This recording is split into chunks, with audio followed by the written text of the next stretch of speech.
ಸಂಶೋಧನಾ ಮಂಡಳಿ. ಇದು ಒಂದು ಸ್ವಾಯತ್ತ ಸಂಸ್ಥೆ. ಅದನ್ನ ಜನಪ್ರಿಯವಾಗಿ CSIR ಅಂತ ಕರಿತೀವಿ, council for scientific and industrial research, under the ministry of science and technology. So ಈ ಒಂದು ಸಚಿವಾಲಯದ ಅಡಿಯಲ್ಲಿ ಕಾರ್ಯನಿರ್ವಹಿಸುತ್ತಿರುವಂತಹ ಒಂದು ಸ್ವಾಯತ್ತ ಸಂಸ್ಥೆ. ಈ ಒಂದು ಸಂಸ್ಥೆಗೆ ಉಪಮಹಾನಿರ್ದೇಶಕರಾಗಿ ದೆಹಲಿಯಲ್ಲಿ ಇರ್ತಾರೆ. ಈ ನಿರ್ದೇಶಕರಾಗಿ ಸ್ಥಳೀಯವಾಗಿ ಮೈಸೂರಿನಲ್ಲಿ ಇರ್ತಾರೆ. ನಮ್ಮ ತರಹದ ಸಂಸ್ಥೆ ಇನ್ನೂ 35ಕ್ಕಿಂತ ಹೆಚ್ಚು ವಿಶೇಷವಾದಂತಹ ಕಾರ್ಯಕ್ಷೇತ್ರಗಳಲ್ಲಿ ಸೇವೆಯನ್ನ ಒದಗಿಸ್ತಾ ಇದೆ. ಆ ಒಂದು ಕಾರ್ಯಕ್ಷೇತ್ರಗಳಲ್ಲಿ ಬಹು ಜನಪ್ರಿಯವಾದಂತಹ ಹಾಗೂ ಎಲ್ಲರಿಗೂ ಬೇಕಾಗಿರುವಂತಹ ಆಹಾರದಲ್ಲಿ ಸೇವೆ, ಆಹಾರದಲ್ಲಿ ಆಹಾರೋದ್ಯಮ ಹಾಗೂ ಆಹಾರ ಭದ್ರತೆ, ಹೀಗೆ ಹಲವಾರು ಸೇವೆಗಳನ್ನ ಕೊಡ್ತಿರುವಂತ ಕೇಂದ್ರೀಯ ಆಹಾರ ಸಂಶೋಧನಾಲಯ. ಸೊ ಪ್ರಮುಖವಾಗಿ ಹೇಳಬೇಕು ಅಂತ ಹೇಳಿದ್ರೆ, ನಮ್ಮಲ್ಲಿ ಒಂದು ಆಹಾರ ಉದ್ಯಮನ ತಮ್ಮ ಉದ್ಯಮ ಅಂತ ಶುರು ಮಾಡಲಿಕ್ಕೆ ಆಹಾರ ಕ್ಷೇತ್ರವನ್ನ ಯಾರಾದರೂ ಆಯ್ಕೆ ಮಾಡಿಕೊಂಡಂತ ಪಕ್ಷದಲ್ಲಿ ನಮ್ಮ ಈ ಒಂದು CFTRI ಸಂಸ್ಥೆ ಅವರಿಗೆ ಅದನ್ನ ಶುರು ಮಾಡಲಿಕ್ಕೆ ಈಗ ನಮ್ಮ ಬಳಿ 300ಕ್ಕೂ ಹೆಚ್ಚು ಒಂದು ತಂತ್ರಜ್ಞಾನಗಳು ಲಭ್ಯ ಇದೆ. ಸೊ ಇದು ಪ್ರಮುಖ ಕೊಡುಗೆ, CFTRIನ ಕೊಡುಗೆ. ಅದರ ಜೊತೆಗೆ ಇದೊಂದು ವೈಜ್ಞಾನಿಕ ಹಾಗೂ ಸಂಶೋಧನಾ ಸಂಸ್ಥೆ ಆಗಿರೋದ್ರಿಂದ ಆಹಾರ ಕ್ಷೇತ್ರದಲ್ಲಿ ಆಳವಾದಂತಹ ಸಂಶೋಧನೆ, ಇದು ಕೂಡ ಈ ಒಂದು ಸಂಸ್ಥೆಯ ಹೆಗ್ಗಳಿಕೆ. ಜೊತೆಗೆ ನಮ್ಮಲ್ಲಿ ಇನ್ಕ್ಯುಬೇಷನ್ ಸೌಲಭ್ಯ, ಅಂದರೆ ತಮಗೆಲ್ಲ ಗೊತ್ತೇ ಇದೆ, ಒಂದು ಉದ್ಯಮನ ಶುರು ಮಾಡಲಿಕ್ಕೆ ಇಂದಿನ ಕಾಲಘಟ್ಟದಲ್ಲಿ ಹಲವಾರು ಸಮಸ್ಯೆಗಳನ್ನ ನಮ್ಮ ಉದ್ಯಮಿಗಳು ಎದುರಿಸಬೇಕಾಗ್ತದೆ. ಸೊ ಆ ಒಂದು ನಿಟ್ಟಿನಲ್ಲಿ ಇಂತಹ ಒಂದು ಹೇಗೆ ಆಹಾರ ಕ್ಷೇತ್ರದಲ್ಲಿ ನಮ್ಮ ಉದ್ದಿಮೆದಾರರನ್ನ ಹಾಗೂ ಉದ್ಯಮಿಗಳನ್ನ ಸದೃಢನಾಗಿ ಮಾಡಲಿಕ್ಕೆ 1 ವರ್ಷದ ಒಳಗೆ ಅಥವಾ 12 ತಿಂಗಳ ಮಟ್ಟಿಗೆ ನಾವು ಅವರಿಗೆ ತಾತ್ಕಾಲಿಕವಾಗಿ ಅವ್ರನ್ನ ನಮ್ಮ ಸಂಸ್ಥೆಯಲ್ಲಿ ಇಟ್ಟುಕೊಂಡು ಅವರಿಗೆ ಒಂದು ಸ್ವತಂತ್ರನಾಗಿ ಮಾಡಲಿಕ್ಕೆ ಒಂದು ಪ್ರಯತ್ನವನ್ನ ನಾವು ಅವ್ರಿಗೆ ಸೇವೆಯನ್ನ ಕೊಡ್ತೇವೆ.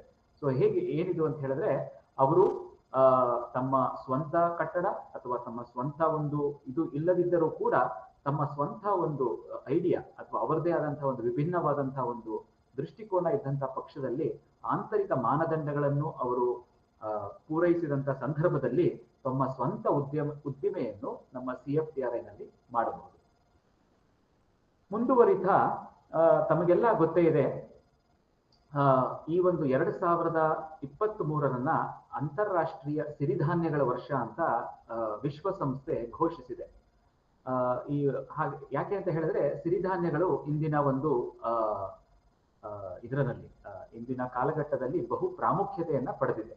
ಸೊ ಇದನ್ನ ಪ್ರಾಮುಖ್ಯತೆಯನ್ನ ಮನಗಂಡು CFTRI ಇವತ್ತು ಏನ್ ಮಾಡಿದೆ, ಈ ಒಂದು ಸಿರಿಧಾನ್ಯಗಳಲ್ಲಿ ತನ್ನದೇ ಆದ ಹಲವಾರು ತಂತ್ರಜ್ಞಾನಗಳು, ತನ್ನದೇ ಆದಂತಹ ಸಂಶೋಧನೆಗಳು, ಇದೆಲ್ಲವನ್ನು ಸಾರ್ವಜನಿಕರ ಸೇವೆಗೆ ಮುಡಿಪಾಗಿಟ್ಟಿದೆ. ಸೊ ಇದು ಆ ಒಂದು ವೆಬ್ಸೈಟಿನ ಒಂದು ಪಕ್ಷಿ ನೋಟ. ಇದು ನಿಮ್ಮ ಮುಂದೆ ಈ ಒಂದು ಪರದೆಯಲ್ಲಿ ಕಾಣಿಸ್ತಾ ಇದೆ ಅಂತ ಭಾವಿಸ್ತೀನಿ. ಹಾಗೇನೆ ಮುಂದುವರಿತಾ ನಮ್ಮಲ್ಲಿ SME ಕಾರ್ನರ್ ಅಥವಾ ಲಘು ಹಾಗೂ ಮಧ್ಯಮ ಉದ್ದಿಮೆಗಳ ಒಂದು ಕೂಟ ಅಂತ ಹೇಳಿದ್ರೆ, ಯಾಕೆಂದ್ರೆ ಇಂದಿನ ಒಂದು ಉದ್ದಿಮೆಗಳನ್ನ ಅಥವಾ ಆಹಾರ ಕ್ಷೇತ್ರದಲ್ಲಿ ಅಥವಾ ಯಾವುದೇ ಕ್ಷೇತ್ರನ ತಗೊಂಡ್ರೆ ಈ ಒಂದು SME ಅಥವಾ ಲಘು ಹಾಗೂ ಉದ್ಯಮ ವರ್ಗದ ಉದ್ದಿಮೆಗಳು ಅತಿ ಹೆಚ್ಚು ಕೊಡುಗೆಯನ್ನ ಕೊಡ್ತಾ ಇರ್ತವೆ. ಅಂತಹ ಒಂದು ಲಘು ಹಾಗೂ ಉದ್ಯಮ ವರ್ಗದ ಈ ಉದ್ದಿಮೆದಾರರಿಗೆ ಪ್ರತ್ಯೇಕವಾದಂತಹ ಒಂದು ಲಿಂಕ್ ನ ನಮ್ಮ ವೆಬ್ಸೈಟ್ ನಲ್ಲಿ ಕೊಟ್ಟಿದ್ದೇವೆ. ಸೊ ಅಲ್ಲಿ ಅವರು ತಮ್ಮ ಉದ್ದಿಮೆ ಹಾಗೂ ಉದ್ದಿಮೆಯ ಬಗ್ಗೆ ನೋಂದಣಿ ಮಾಡಿಕೊಂಡು ನೇರವಾಗಿ ಅವರು ನಮ್ಮ CFTRIನ ವೈಜ್ಞಾನಿಕ ಹಾಗೂ ಸಂಶೋಧನಾ ತಂಡವನ್ನ ಸಂಪರ್ಕ ಮಾಡಿ ಅವರ ಒಂದು ಅಹವಾಲುಗಳನ್ನ, ಅವರ ಒಂದು ಸಮಸ್ಯೆಗಳನ್ನ, ಇದನ್ನೆಲ್ಲದ್ರ ಬಗ್ಗೆ ಅವರ ಸೇವೆಯನ್ನ ಪಡಿತಾ ತಮ್ಮ ಉದ್ದಿಮೆಯನ್ನ ಮುಂದಿನ ಹಂತಕ್ಕೆ ತೆಗೆದುಕೊಂಡು ಹೋಗಬಹುದು. ಹಾಗೇನೆ ಉಪಕರಣ ಸೇವೆಗಳು, ಇದು ಏನು ಅಂತ ಹೇಳಿದ್ರೆ, ಯಾವುದೇ ಉದ್ದಿಮೆ, ವಿಶೇಷವಾಗಿ ಆಹಾರ ಉದ್ಯಮ, ಇವೆಲ್ಲವೂ ಕೂಡ ಇಂದಿನ ಆಧುನಿಕ ಯುಗದಲ್ಲಿ ಉಪಕರಣಗಳಿಲ್ಲದೆ ಅದನ್ನ ಚಾಲನೆಯನ್ನೇ ಮಾಡಲಿಕ್ಕಾಗಲ್ಲ. ಸೊ ಹಾಗಿದ್ದಂಥ ಪಕ್ಷದಲ್ಲಿ ನಮ್ಮಲ್ಲಿ ಅತ್ಯಾಧುನಿಕ ಹಾಗೂ ಅತಿ ಹೆಚ್ಚು ಪರಿಣಾಮಕಾರಿಯಾಗಿರುವಂಥ ವಿಶೇಷವಾದಂತಹ ಸೇವೆಯನ್ನ ಒದಗಿಸಬಲ್ಲಂತಹ ಈ ಒಂದು ಅತಿ ಸೂಕ್ಷ್ಮ ಮೈಕ್ರೋಸ್ಕೋಪ್ ಆಗಿರಬಹುದು, ಫಾಸ್ಫೋರ್ ಇಮೇಜರ್ ಆಗಿರಬಹುದು, ಇವೆಲ್ಲದೂ ಕೂಡ ಉದ್ದಿಮೆದಾರರ ಹಾಗೂ ವಿದ್ಯಾರ್ಥಿಗಳ ಸೇವೆಗೆ ಲಭ್ಯವಿದೆ. ಸೊ ಆ ಒಂದು ಉಪಕರಣದ ಸೇವೆಯನ್ನ ಮನದಲ್ಲಿಟ್ಟುಕೊಂಡು ಅದನ್ನ ಹೇಗೆ ಬಳಸಬಹುದು ಅನ್ನೋದಕ್ಕೆ ವಿಶೇಷವಾದಂತಹ ಒಂದು ವಿಭಾಗ ಕೂಡ ಇದೆ. ಅವರು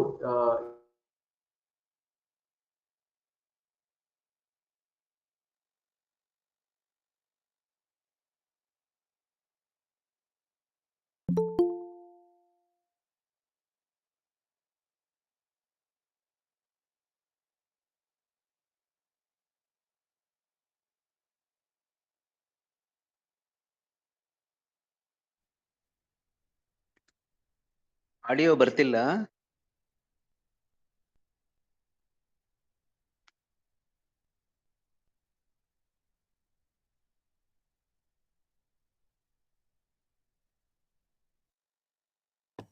ಸರ್ ಆಡಿಯೋ ಕೇಳಿಸ್ತಾ ಇಲ್ಲ. ಆಡಿಯೋ ಮ್ಯೂಟ್ ಆಗಿದೆ.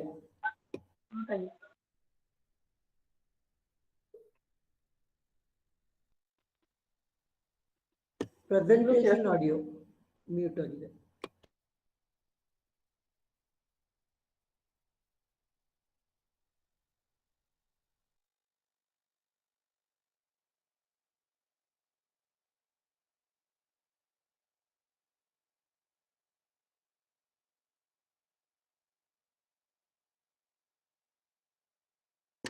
ಸಿಸ್ಟಮ್ ಅಲ್ಲಿ ಅನ್ಮ್ಯೂಟ್ ಮಾಡಿದ್ದೆ.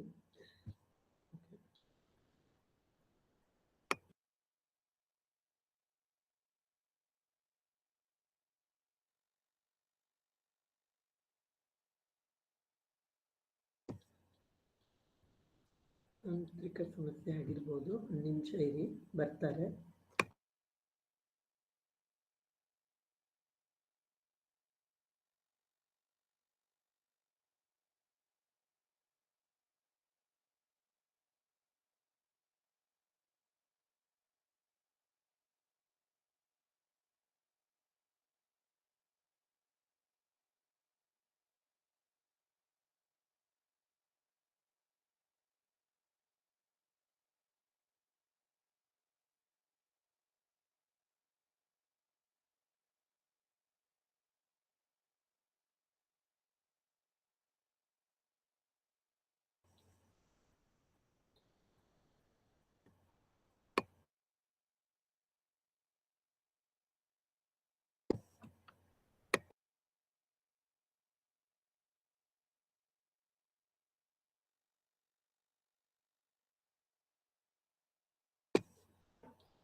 ಸ್ಕ್ರೀನ್ ಕಾಣಿಸ್ತಾ ಇದೆ ಮೇಡಮ್?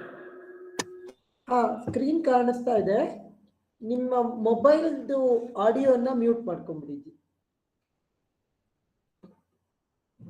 ಸ್ಕ್ರೀನ್ ಇಂದಾನೆ ಮಾತಾಡ್ಬೋದು.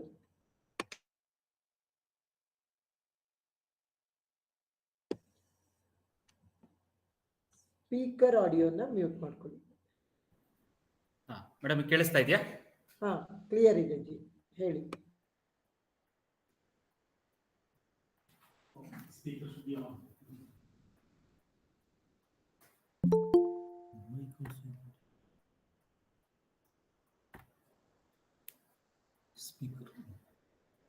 ಕೇಳಿಸ್ತಾ ಇದೆಯಾ ಮೇಡಮ್? ಈಗ ಕೇಳಿಸ್ತಾ ಇದೆ ಸರ್. Okay okay. ಒಂದು ಸ್ಕ್ರೀನ್ ಕಾಣಿಸ್ತಾ ಇಲ್ಲ ಸರ್. ಈಗ ಬಂದಿದೆಯಲ್ಲ ಸರ್? ಇಲ್ಲ ಸರ್, ಪ್ರೆಸೆಂಟೇಶನ್ ಬಂದಿಲ್ಲ.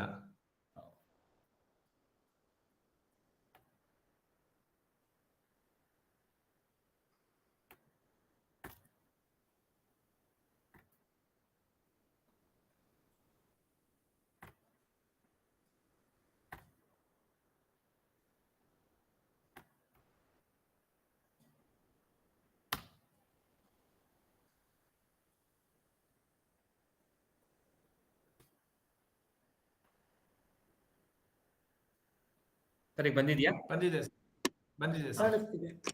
ಒಂದು ಕಿರು ತಾಂತ್ರಿಕ ದೋಷದಿಂದ ಸ್ವಲ್ಪ ನಾವು ಇದಾಯ್ತು, ಎಲ್ಲರೂ ಕ್ಷಮೆ ಇರಲಿ. ಸೊ ಮುಂದುವರಿತಾ ಈಗ ನಾವು ಉಪಕರಣಗಳ ಒಂದು ಸೇವೆಗಳ ಬಗ್ಗೆ ಹೇಳ್ತಾ ಇದ್ವಿ. ಹಾಗೇನೆ ಹಕ್ಕು ಸ್ವಾಮ್ಯ ಅಥವಾ ಪೇಟೆಂಟ್ಸ್ ಅಂತ ಏನು ಹೇಳ್ತೀವಿ, ಇದು ಕೂಡ ಇಂದಿನ ಒಂದು ಕಾಲಘಟ್ಟದಲ್ಲಿ ತುಂಬಾ ಪ್ರಚಲಿತವಾದಂತಹ ಹಾಗೂ ಎಲ್ಲರಿಗೂ ಬೇಡಿಕೆ ಇರುವಂತಹ ಒಂದು ಕಾರ್ಯಕ್ಷೇತ್ರ. ಸೊ ಈ ಒಂದು ಕಾರ್ಯಕ್ಷೇತ್ರದಲ್ಲಿ ತನ್ನ ಆಳವಾದಂತಹ ಹಾಗೂ ಸುದೀರ್ಘವಾದಂತಹ ಸಮಯದಲ್ಲಿ ಈ ಒಂದು CFTRI ತನ್ನದೇ ಆದಂತಹ ಒಂದು ಹಕ್ಕು ಸ್ವಾಮ್ಯಗಳ ಒಂದು ಸಮೂಹವನ್ನೇ ರಚಿಸಿದೆ. ಅದರಲ್ಲಿ ಇದು ನಿಮ್ಮ ಪರದೆಯ ಮೇಲೆ ಇದೆ. ಅದರಲ್ಲಿ ನಮ್ಮ ಒಂದು ಹಕ್ಕು ಸ್ವಾಮ್ಯಗಳ ಅಥವಾ ಪೇಟೆಂಟ್ಗಳ ಪಟ್ಟಿ, ಹಾಗೇನೆ ನಮ್ಮ ಭಾರತೀಯ ಪೇಟೆಂಟ್ಗಳು, ನಮ್ಮ ಅಂತಾರಾಷ್ಟ್ರೀಯ ಪೇಟೆಂಟ್ಗಳು, ಹೇಗೆ ಇದನ್ನ ನಾವು ವಾಣಿಜ್ಯೀಕರಣಗೊಳಿಸಬಹುದು, ಇದೆಲ್ಲದ್ರ ಬಗ್ಗೆನೂ ಮಾಹಿತಿ ಇದೆ. ಜೊತೆಗೆ ಕಡೆಯದಾಗಿ ಮೇಡಮ್, ಇನ್ನೊಂದು 5 ನಿಮಿಷ ಇದೆಯಾ ನನಗೆ, ಅಥವಾ ಎಷ್ಟು ನಿಮಿಷ ಇದೆ?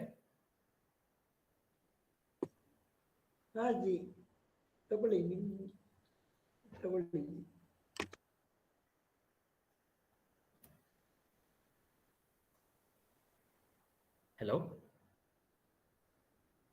ಕೇಳುತ್ತಾ? ಮೇಡಮ್, ಇನ್ನೊಂದು ಎಷ್ಟು ನಿಮಿಷ ಇದೆ ಮೇಡಮ್ ನನಗೆ? ನಿಮ್ಮದೇ ಸಮಯ ಜಿ. ನೀವು ಮತ್ತೆ ಜಯದೀಪ್ ಜಿ ಅವರು ಮಾಡಿಕೊಂಡು ಮಾಡಿದ್ವಿ. ಓಕೆ, 7:25 ಆಯ್ತು ಜಿ. ಹೌದು. ಸೊ ಈ ನಿಟ್ಟಿನಲ್ಲಿ ನಾವು ಹೇಳೋದಾದ್ರೆ ಇಷ್ಟು ಸೇವೆಗಳು ನಮಗೆ CFTRI ನಿಂದ ನಮಗೆ ಲಭ್ಯ ಇದೆ. ಜೊತೆಗೆ ಈ ಒಂದು ಪ್ರಮುಖ ಎಲ್ಲಾ ಸೇವೆಗಳ ಬಗ್ಗೆ ಒಂದು ಕಿರು ಮಾಹಿತಿಯನ್ನ ನಾನು ಕೊಟ್ಟಿದ್ದೇನೆ. ಸೊ ಜೊತೆಗೆ ನಿಮಗೆ ಈ ತಂತ್ರಜ್ಞಾನಗಳ ಬಗ್ಗೆ, ಅಂದ್ರೆ ಪ್ರಮುಖವಾಗಿ ಯಾರೇ ಕೇಳುವಂಥದ್ದು, ಯಾವ ಯಾವ ತಂತ್ರಜ್ಞಾನಗಳು ಲಭ್ಯ ಇದೆ ತಮ್ಮ ಸ್ವಂತ ಉದ್ದಿಮೆಯನ್ನ ಶುರು ಮಾಡ್ಲಿಕ್ಕೆ ಅಂತ. ಸೊ ಈ ಒಂದು 300ಕ್ಕೂ ಹೆಚ್ಚು ತಂತ್ರಜ್ಞಾನಗಳನ್ನ ನಾವು ಈ ಒಂದು ಈ CFTRI ನಲ್ಲಿ ಲಭ್ಯ ಇದೆ. ಅದರ ಒಂದು ಪೂರ್ವಭಾವಿಯಾದಂತಹ ಮಾಹಿತಿಯನ್ನ ಕೂಡ ನಾವು ಆಲ್ರೆಡಿ ನಮ್ಮ ಈ ಜಾಲತಾಣದಲ್ಲಿ ಲಭ್ಯ ಇದೆ. ಸೊ ಅದು ನಿಮ್ಮ ಪರದೆಯ ಮೇಲೆ ಕಾಣ್ತಾ ಇದೆ ಅಂತ ಭಾವಿಸ್ತೀನಿ. ಇದನ್ನ ಗ್ರಾಹಕರ ಹಾಗೂ ಉದ್ದಿಮೆದಾರರ ಅನುಕೂಲಕ್ಕಾಗಿ 8ರಿಂದ 10 ಆಯಾ ಇದರಲ್ಲಿ ವರ್ಗೀಕರಿಸಲಾಗಿದೆ.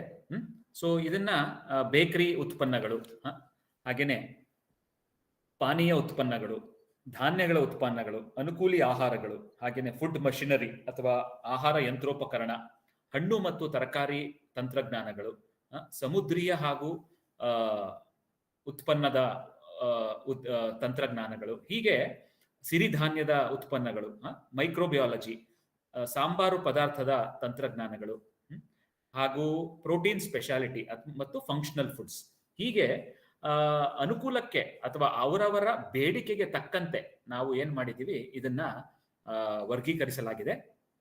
ಈ ಒಂದು ಬೇಕರಿ ಉತ್ಪನ್ನಗಳನ್ನ ನೀವು ಆಯ್ಕೆ ಮಾಡಿಕೊಂಡಂತ ಪಕ್ಷದಲ್ಲಿ ಆ ಒಂದು ಪಟ್ಟಿಯನ್ನ ಈಗ ನೀವು ತೆರೆದಲ್ಲಿ ಅದರ ಒಳಗಡೆ ನಿಮ್ಮ ಈ ಒಂದು ಪಟ್ಟಿ, ಬೇಕರಿ ಉತ್ಪನ್ನಗಳ ತಂತ್ರಜ್ಞಾನದ ಪಟ್ಟಿ ನಿಮ್ಮ ಮುಂದೆ ತೆರೆಯುತ್ತೆ. ಆ ಒಂದು ಯಾವ ತಂತ್ರಜ್ಞಾನ ನಿಮಗೆ ಅಥವಾ ನಿಮಗೆ ಇಷ್ಟ ಆಗುತ್ತೆ, ಆ ಒಂದು ತಂತ್ರಜ್ಞಾನದ ಮೇಲೆ ನೀವು ಮತ್ತೊಮ್ಮೆ ಅದನ್ನ ಅದುಮಿದರೆ ಅದರ ಒಂದು ಸೂಕ್ಷ್ಮವಾದಂತ ಅಥವಾ ಒಂದು ಪ್ರಾಥಮಿಕ ಮಾಹಿತಿ ಅದರ ಬಗ್ಗೆ ಹೀಗೆ ಓಪನ್ ಆಗುತ್ತೆ. ಸೊ ಇದನ್ನ ನೀವು ತಮ್ಮ ಬಿಡುವಿನ ಸಮಯದಲ್ಲಿ ಹೆಚ್ಚಿನ ಒಂದು ಜ್ಞಾನಾರ್ಜನೆಗಾಗಿ ಹಾಗೂ ತಮ್ಮ ಉದ್ದಿಮೆಯನ್ನ ಶುರು ಮಾಡಲಿಕ್ಕೆ ಬಳಸ್ಕೋಬಹುದು. ಇದೆಲ್ಲದವೂ ಕೂಡ ನಮ್ಮ ಈ ಒಂದು ಜಾಲತಾಣದಲ್ಲಿ ನಾವು ಉದ್ದಿಮೆದಾರರ ಹಾಗೂ ವಿದ್ಯಾರ್ಥಿಗಳ ಹಾಗೂ ಸಾರ್ವಜನಿಕರ ಉಪಯೋಗಕ್ಕಾಗಿ ನಾವು ಇದನ್ನ ಆಲ್ರೆಡಿ ಇದು ಲಭ್ಯ ಇದೆ. ಸೊ ಈ ಒಂದು ಇದನ್ನ ಹೇಳ್ತೇವೆ. ಸೊ ಹೋಗ್ತಾ ಹಾಗೇನೆ ಇದರ ಕೇಂದ್ರ ಕಚೇರಿ ಅಥವಾ ಇದರ ಹೆಡ್ ಕ್ವಾರ್ಟರ್ಸ್ ಬಂದು ನಾವು ಮೈಸೂರಿನಲ್ಲಿ ಇದೆ. ಹಾಗೇನೆ ಇದರ ಒಂದು ಕ್ಷೇತ್ರೀಯ ಅಥವಾ ರೀಜನಲ್ ಸೆಂಟರ್ಸ್ ಅಂತ ಲಕ್ನೋ ಅಲ್ಲಿದೆ, ಉತ್ತರ ಪ್ರದೇಶದಲ್ಲಿ. ಮಹಾರಾಷ್ಟ್ರದ ಮುಂಬೈನಲ್ಲಿ ಇದರ ಒಂದು ಕ್ಷೇತ್ರೀಯ ಕಚೇರಿ ಇದೆ. ಹಾಗೇನೆ ತೆಲಂಗಾಣದ ಹೈದರಾಬಾದ್ನಲ್ಲಿ ಕೂಡ ಈ ಒಂದು ನಮ್ಮ ಕ್ಷೇತ್ರೀಯ ಕಚೇರಿ ಕೂಡ ಸೇವೆಯನ್ನ ನೀಡುತ್ತಾ ಇದೆ. ಹಾಗೇನೆ ನಮ್ಮಲ್ಲಿ ಹಲವಾರು ಸಂಶೋಧನಾ ಕ್ಷೇತ್ರಗಳಿವೆ. ಸೊ ಇದು ಹೆಚ್ಚು ನಿಮ್ಮ ವೈಜ್ಞಾನಿಕ ಹಾಗೂ ಇಂಜಿನಿಯರಿಂಗ್ ವಿಜ್ಞಾನ ಇರ್ಬೋದು. ಅಲ್ಲಿ ನಿಮಗೆ ಆಹಾರ ಸಂರಕ್ಷಣೆಗಾಗಿ ಅಲ್ಟ್ರಾ ಹೈ ಪ್ರೆಷರ್ ಸಿಸ್ಟಮ್ ಇರ್ಬೋದು, ಮೆಂಬ್ರೇನ್ ತಂತ್ರಜ್ಞಾನದ ಜಲೀಯವಲ್ಲದ ಬಳಕೆಗಳಾಗಿರ್ಬೋದು, ಪ್ಯಾಕೇಜಿಂಗ್ಗೆ ಸಂಬಂಧಪಟ್ಟಂತ ತಂತ್ರಜ್ಞಾನ ಆಗಿರಬಹುದು, ನಿರ್ವಾಹಕವಾಗಿ ಹುರಿಯುವಂತಹ ವ್ಯವಸ್ಥೆ ಆಗಿರ್ಬೋದು, ಪಾನೀಯಗಳ ಬಾಟ್ಲಿಂಗ್ ಆಗಿರ್ಬೋದು. ಹೀಗೆ ಹಲವಾರು ಕ್ಷೇತ್ರಗಳಲ್ಲಿ ಸಂಶೋಧನೆಯನ್ನ ನಡೀತಾ ಇರುತ್ತೆ. ಈ ಒಂದು ಗೋಧಿ ಹುಗ್ಗಿ ಅಂತ ತಾವು ಕೇಳಿದ್ದೀರಿ ಅಂತ ಭಾವಿಸ್ತೀನಿ. ಉತ್ತರ ಕರ್ನಾಟಕದ ಒಂದು ಖಾದ್ಯ ಇದು.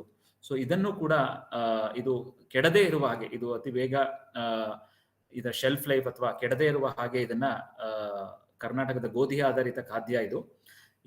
ಇದನ್ನ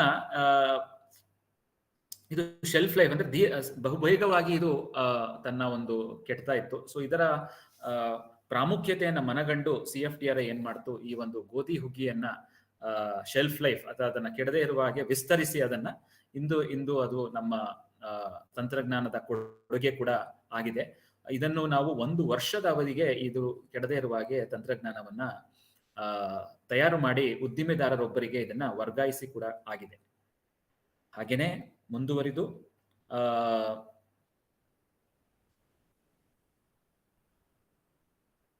ಬಹು ಪ್ರಮುಖವಾದಂತಹ ಘಟ್ಟ ಆಹಾರ ಸಂರಕ್ಷಣೆ ಮತ್ತು ಸುರಕ್ಷತೆ. ಇಂದಿನ ಈ ಒಂದು ವೆಬಿನಾರ್ನ ಪ್ರಮುಖ ವಿಷಯ. ಅದನ್ನ ನಮ್ಮ ಜಯದೀಪ್ ಸರ್ ಅವರು ನಡೆಸ್ಕೊಡ್ತಾರೆ. ಸೊ ಇನ್ನೊಂದು ಶ್ರೇಷ್ಠತೆಯ ಕೇಂದ್ರ ಕೂಡ ನಾನು ಏನ್ ಹೇಳಿದೆ ಇದೆ ನಮ್ಮಲ್ಲಿ, ಲಿಪಿಡೋಮಿಕ್ ಕೇಂದ್ರ ಅಂತ ಹೇಳಿ. ಅದು ಕೂಡ ನಮ್ಮ ಈ ಒಂದು CFTRI ನಲ್ಲೇ ಚಾಲನೆಯನ್ನ ಮಾಡ್ತಾ ಇದೆ. ಹಾಗೇನೆ ಹಲವಾರು ವಾಣಿಜ್ಯ ಹಾಗೂ ಕೃಷಿ ಆಧಾರಿತ ಬೆಳೆಗಳನ್ನ ನಾವು ಮನಗಂಡು ಈ ಒಂದು ಬಾಳೆಹಣ್ಣಿನ ಬಾರ್ ಅಥವಾ ಏನ್ ಹೇಳ್ತೀವಿ ಅದರ ಒಂದು ಪುಡಿ, ಬನಾನಾ ಫ್ಲೋರ್ ಅಂತ, ಅದನ್ನು ಕೂಡ ನಾವು ತಯಾರು ಮಾಡಿದ್ದೇವೆ. ಈ ಒಂದು ಶೆಲ್ಫ್ ಸ್ಟೇಬಲ್ ಮಫಿನ್ಸ್ ಮತ್ತೆ ಬ್ರೆಡ್ ಅದು ಕೂಡ ನಮ್ಮಲ್ಲಿ ಇದೆ. ಗ್ಲೂಟನ್ ಕಡಿಮೆ ಇರುವಂತಹ ಅಥವಾ ಗ್ಲೂಟನ್ ರಹಿತ ಉತ್ಪನ್ನಗಳು ಕೂಡ, ಅಥವಾ ಗ್ಲೂಟನ್ ಮುಕ್ತ ಬೇಕರಿ ಉತ್ಪನ್ನಗಳು. ಹಾಗೇನೆ ಕಾರ್ಬೋನೇಟೆಡ್ ಬೆವರೇಜಸ್, ಹಣ್ಣು ಮತ್ತು ತರಕಾರಿ ಆಧಾರಿತ ಕಾರ್ಬೋನೇಟೆಡ್ ಬೆವರೇಜಸ್, ಈ ಒಂದು ಬಾಳೆ ದಿಂಡಿನ ಪಾನೀಯ ಹಾಗೂ ಪಾನೀಯದ ಮಿಶ್ರಣಗಳು, ಹಾಗೇನೆ ಧಾನ್ಯ ಆಧಾರಿತ ಆಹಾರಗಳು. ಹೀಗೆ ಹೇಳ್ತಾ ಹೋದ್ರೆ ಹಲವಾರು. ಹಾಗೇನೆ ಹಸಿರು ಕಾಫಿಯ ಪಾನೀಯಗಳು, ಗ್ರೀನ್ ಕಾಫಿ ಬೆವರೇಜಸ್ ಆಗಿರಬಹುದು. ಪ್ರೋಬಯೋಟಿಕ್ ಅಥವಾ ತಣ್ಣನೆಯ ಕಾಫಿ ಇತ್ತೀಚಿನ ಈ ಒಂದು ಉತ್ಪನ್ನ. ಮತ್ತೆ ಇನ್ಸ್ಟೆಂಟ್ ಕಾಫಿ ಕ್ಯೂಬ್ಸ್ ಅಥವಾ ದಿಢೀರ್ ಕಾಫಿ ಘನಗಳು ಅಥವಾ ಕ್ಯೂಬ್ಸ್ ಅಂತ ಹೇಳ್ತೀವಿ. ಸೊ ಇದನ್ನ ಬಳಸಿ ನಾವು ದಿಢೀರ್ ಅಥವಾ ಅತಿ ಕಡಿಮೆ ಸಮಯದಲ್ಲಿ ನಾವು ಕಾಫಿಯನ್ನ ಬಳಸಬಹುದು. ನೈಸರ್ಗಿಕ ಶುಗರ್ ಕೇನ್ ಜ್ಯೂಸ್, ಕಬ್ಬಿನ ಜ್ಯೂಸ್ ಆಗಿರ್ಬೋದು, ತೆಂಗಿನ ವರ್ಜಿನ್ ಕೋಕೋನಟ್ ಆಯಿಲ್, ತೆಂಗಿನ ಎಣ್ಣೆ, ಹಾಗೇನೆ ಸ್ಪೈಸ್ ನ್ಯೂಟ್ರಾಸೂಟಿಕಲ್ಸ್. ಹೀಗೆ ಹಲವಾರು ತಂತ್ರಜ್ಞಾನಗಳು ಇಂದು ನಮ್ಮ CFTRIನ ಬೊಕ್ಕಸದಲ್ಲಿ ಅಥವಾ ನಮ್ಮ ಇದರಲ್ಲಿ ರೆಡಿ ಇದೆ. ಸೊ ಉದ್ದಿಮೆದಾರರು ಹಾಗೂ ಭಾವಿ ಉದ್ಯಮಿಗಳು ಇದರ ಒಂದು ಸದುಪಯೋಗವನ್ನ ಪಡಿಸ್ಕೋಬೇಕು. ಮುಂದುವರಿತಾ ನಮ್ಮ ಇದೆಲ್ಲ ಈ ಒಂದು ನಾನು ಈ ಸೂಚಿಸಿದ ಈ ಎಲ್ಲಾ ತಂತ್ರಜ್ಞಾನಗಳು ಕೂಡ ಒಂದು ದರ ಅಥವಾ ಒಂದು ರೇಟ್ ಅಂತ ಫಿಕ್ಸ್ ಮಾಡಿದ್ದಾರೆ. ಸರ್ಕಾರದ ತಂತ್ರಜ್ಞಾನ ವರ್ಗಾವಣೆ ದರಕ್ಕೆ ಒಳಪಟ್ಟಿದೆ. ಸೊ ಆ ಒಂದು ದರವನ್ನ ತಾವುಗಳು ಅಥವಾ ಉದ್ದಿಮೆದಾರರು ಭರಿಸಿದಂತ ಇದರಲ್ಲಿ ಒಂದು ಅದರದೇ ಆದಂತಹ ಒಂದು ಅಂಕಿಅಂಶಗಳ ಪಟ್ಟಿಯನ್ನು ನಾವು ಸಲ್ಲಿಸುತ್ತಾ ಅದರ ಟರ್ಮ್ಸ್ ಅಂಡ್ ಕಂಡೀಷನ್ಸ್ ಇರುತ್ತೆ. ಆ ಒಂದು ಇದಕ್ಕೆ ಒಳಪಟ್ಟು ಮುಂದಿನದನ್ನ ನಾವು ಸೇವೆಯನ್ನ ಒದಗಿಸ್ತಾ ಹೋಗ್ತೀವಿ. ಸೊ ಇಂದಿನ ಈ ಆಜಾದಿ ಕಾ ಅಮೃತ್ ಮಹೋತ್ಸವ್ ಅಥವಾ ಸ್ವಾತಂತ್ರ್ಯೋತ್ಸವದ ಅಮೃತ ಮಹೋತ್ಸವದ ಅಂಗವಾಗಿಯೂ ಕೂಡ, ಅದರ ಮುಂಚಿತವಾಗಿಯೂ ಕೂಡ ಈ ಆಹಾರ ಸಂಸ್ಕರಣಾ ಕ್ಷೇತ್ರದಲ್ಲಿ ಒಂದು ಸುಭದ್ರತೆ ಅಥವಾ ಅವರನ್ನ ಇನ್ನೂ ಹೆಚ್ಚು ತಮ್ಮ ಸ್ವತಂತ್ರನಾಗಿ ಮಾಡಬೇಕು ಅನ್ನೋ ಒಂದು ದೃಷ್ಟಿಕೋನದಿಂದ ಉಚಿತ ತಂತ್ರಜ್ಞಾನಗಳು ಕೂಡ ಅನ್ನೋದನ್ನ ಒಂದಷ್ಟು ತಂತ್ರಜ್ಞಾನಗಳು, ಬಹು ಜನಪ್ರಿಯವಾದಂತಹ ತಂತ್ರಜ್ಞಾನಗಳನ್ನ ಉಚಿತವಾಗಿ ನಾವು CFTRI ನಿಂದ ಸಮಾಜಕ್ಕೆ ಸಮರ್ಪಿಸ್ತಾ ಇದ್ದೇವೆ. ಸೊ ಆ ಒಂದು ಪಟ್ಟಿ, ಅಂದ್ರೆ ಈ ಒಂದು ಉಚಿತ ತಂತ್ರಜ್ಞಾನದ ಪಟ್ಟಿ ನಿಮ್ಮ ಪರದೆಯ ಮೇಲಿದೆ. ಸೊ ಅದು ಈ ಒಂದು ಆಮ್ಲಾ ಕ್ಯಾಂಡಿ ಆಗಿರಬಹುದು, ಸಂಯುಕ್ತ ರಾಗಿ ಬ್ರೆಡ್ ಆಗಿರಬಹುದು, ಹಣ್ಣು ತರಕಾರಿಗಳ ಸ್ಪ್ರೆಡ್, ಶುಂಠಿಯ ನಿರ್ಜಲೀಕರಣ, ಹಸಿರು ಮೆಣಸಿನಕಾಯಿ ಸಾಸ್, ಗ್ರೀನ್ ಚಿಲ್ಲಿ ಸಾಸ್, ಹಾಗೇನೆ ready to use idli batter, ready to use dosa batter, turmeric curing and polishing, rice milk mix, hand operated ಕೆಲವು ಯಂತ್ರೋಪಕರಣಗಳನ್ನು ಕೂಡ ನಾವು ಈ ಒಂದು ಉಚಿತ ತಂತ್ರಜ್ಞಾನದ ಪಟ್ಟಿಯಲ್ಲಿ ಸೇರಿಸಿ ಇದರ ಬಳಕೆ ಬಹು ಸುಲಭ. ಈ ಒಂದು ಲಿಂಕ್ ಅಥವಾ ಈ ಒಂದು ಜಾಲತಾಣದಲ್ಲಿರುವಂತಹ ಈ ಒಂದು ಕೊಂಡಿಗೆ ತಾವು ನೋಂದಣಿಯನ್ನ ಮಾಡ್ಕೋಬೇಕು. ನೋಂದಣಿಯನ್ನ ಮಾಡ್ಕೊಂಡಂತ ಸಂದರ್ಭದಲ್ಲಿ ನಿಮ್ಮ ಬೇಸಿಕ್ ಅಥವಾ ಮಾಹಿತಿಯನ್ನ ಇಲ್ಲಿ ತಾವು ಸಲ್ಲಿಸಿದಂತ ನಂತರದಲ್ಲಿ ತಮಗೆ ಒಂದು ಲಾಗಿನ್ ಐಡಿ ಅಥವಾ ಯೂಸರ್ ನೇಮ್ ಪಾಸ್ವರ್ಡ್ ಅನ್ನ ಸಿಗುತ್ತೆ. ಅದನ್ನ ತಾವು ಬಳಸ್ಕೊಂಡು ತಮ್ಮ ಇಮೇಲ್ ಐಡಿಯನ್ನ ಬಳಸ್ಕೊಂಡು ಈ ಒಂದು ತಂತ್ರಜ್ಞಾನದ ಸಂಪೂರ್ಣ ಉಪಯೋಗವನ್ನ ತಾವುಗಳು ಉದ್ದಿಮೆದಾರರು ಹಾಗೂ ಆಸಕ್ತರು ಪಡೆಯಬಹುದು ಅಂತ ಹೇಳಲಿಕ್ಕೆ ಇಷ್ಟಪಡ್ತೇನೆ. ಸೊ ಇಲ್ಲಿಗೆ ಈ ಒಂದು ಇದರ ಬಗ್ಗೆ ನಾನು ನನ್ನ ಇದನ್ನ ನಿಲ್ಲಿಸಿ ಈ ಒಂದು ಮುಂದಿನ ಕಾರ್ಯಕ್ರಮವಾದಂತಹ ಆಹಾರ ಸುರಕ್ಷತೆ ಹಾಗೂ ಭದ್ರತೆ ಬಗ್ಗೆ ನಾನು ಇದನ್ನ ಮುಂದುವರಿಸ್ತೇನೆ. ಸೊ ಈ ಒಂದು ನಿಟ್ಟಿನಲ್ಲಿ ನಾನು ಇಂದು ನಮ್ಮ ಆಹಾರ ಸುರಕ್ಷತೆ ಹಾಗೂ ಗುಣಮಟ್ಟ ನಿಯಂತ್ರಣ ಪ್ರಯೋಗಾಲಯದ ಮುಖ್ಯಸ್ಥರಾದಂಥ ಡಾಕ್ಟರ್ ಜಯದೀಪ್ ಅವರನ್ನ ಈ ಒಂದು ಕಾರ್ಯಕ್ರಮಕ್ಕೆ ಸ್ವಾಗತಿಸಲಿಕ್ಕೆ ನನಗೆ ತುಂಬಾ ಸಂತೋಷ ಆಗ್ತದೆ. ಡಾಕ್ಟರ್ ಜಯದೀಪ್ ಅವರು 1999ರಲ್ಲಿ ತಮ್ಮ PhD ಮಾಡಿದ್ದಾರೆ. ಅವರು ಹಲವಾರು ಹುದ್ದೆಗಳನ್ನ ಅಲಂಕರಿಸಿ ಪ್ರಸ್ತುತ ಅವರು ಈ ಒಂದು FSQCL ಅಥವಾ ಆಹಾರ ಭದ್ರತೆ ಹಾಗೂ ಗುಣಮಟ್ಟ ನಿಯಂತ್ರಣ ಪ್ರಯೋಗಾಲಯದ ಮುಖ್ಯಸ್ಥರಾಗಿ ಕಾರ್ಯವನ್ನ ನಿರ್ವಹಿಸ್ತಾ ಇದ್ದಾರೆ. ಈ ಹಿಂದೆ ಅವರು ದವಸ ಧಾನ್ಯಗಳ ತಂತ್ರಜ್ಞಾನ ಈ ಒಂದು ವಿಭಾಗದ ಮುಖ್ಯಸ್ಥರು ಕೂಡ ಆಗಿದ್ದರು. ಅವರು ತಮ್ಮ ಈ ಒಂದು ಸುದೀರ್ಘ ಅನುಭವದಲ್ಲಿ ಅತ್ಯುತ್ತಮ ತಂತ್ರಜ್ಞಾನ ವರ್ಗಾವಣೆ ಪ್ರಶಸ್ತಿ, ಅತ್ಯುತ್ತಮ ವಿಭಾಗದ ಪ್ರಶಸ್ತಿ, ಹಾಗೇನೆ ಹಲವಾರು ಪ್ರಶಸ್ತಿಗಳಿಗೆ ಭಾಜನರಾಗಿದ್ದಾರೆ.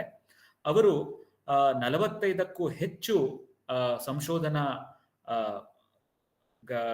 ರಿಸರ್ಚ್ ಪೇಪರ್ಸ್ನ ಅವರು ಮುದ್ರಿಸಿದ್ದಾರೆ.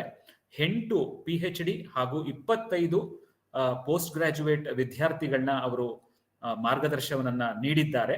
ಹಾಗೂ ಇನ್ನೂ ಹಲವಾರು ವಿದ್ಯಾರ್ಥಿಗಳು ಅವರ ಬಳಿ PhD ಮಾರ್ಗದರ್ಶನವನ್ನ ಪಡಿತಾ ಇದ್ದಾರೆ. 30ಕ್ಕೂ ಹೆಚ್ಚು ಅಧಿವೇಶನಗಳಲ್ಲಿ ತಮ್ಮ ಅಭಿಪ್ರಾಯ ಹಾಗೂ ಅನಿಸಿಕೆಗಳನ್ನ ನೀಡಿದ್ದಾರೆ. ಹಾಗೂ 10 ತಂತ್ರಜ್ಞಾನಗಳಲ್ಲಿ ತಮ್ಮ ಪ್ರಮುಖ ಕೊಡುಗೆಯನ್ನು ನೀಡಿ ಅವರು ಹಲವಾರು ಸರ್ಕಾರದ ಖಾಸಗಿ ಹಾಗೂ ಬಹು ಮಲ್ಟಿ ಇನ್ಸ್ಟಿಟ್ಯೂಟ್ ಯೋಜನೆಗಳಲ್ಲೂ ಅವರು ಭಾಗಿಯಾಗಿದ್ದಾರೆ. ಅವರು ದೇಶದ ಪ್ರಮುಖ ಸಂಸ್ಥೆಗಳಾದಂಥ AFSTI ಅಥವಾ ಅಸೋಸಿಯೇಷನ್ ಫಾರ್ ಫುಡ್ ಸೈನ್ಸ್ ಟೆಕ್ನಾಲಜಿಸ್ಟ್ಸ್ ಇದರ ಉಪಾಧ್ಯಕ್ಷರಾಗಿ ಹಾಗೂ ಸೊಸೈಟಿ ಫಾರ್ ಬಯೋಲಾಜಿಕಲ್ ಕೆಮಿಸ್ಟ್ಸ್ ಇದರ ಅಧ್ಯಕ್ಷರಾಗಿಯೂ ಸೇವೆಯನ್ನ ಈ ಹಿಂದೆ ಸಲ್ಲಿಸಿದ್ದಾರೆ. ಇದರ ಜೊತೆಗೆ ಅವರನ್ನ ಈ ಒಂದು ಮುಂದಿನ ಸಮಯದಲ್ಲಿ ಅವರು ತಮ್ಮ ಅನಿಸಿಕೆ ಹಾಗೂ ಅಭಿಪ್ರಾಯಗಳನ್ನ ಆಹಾರ ಸುರಕ್ಷತೆ ಹಾಗೂ ಭದ್ರತೆ ಇದರ ಬಗ್ಗೆ ತಮ್ಮ ಮಾತನ್ನ ಆಡಬೇಕು ಅಂತ ಹೇಳಿ ಈ ಮೂಲಕ ಅವ್ರನ್ನ ಸ್ವಾಗತವನ್ನ ಕೋರ್ತೇನೆ.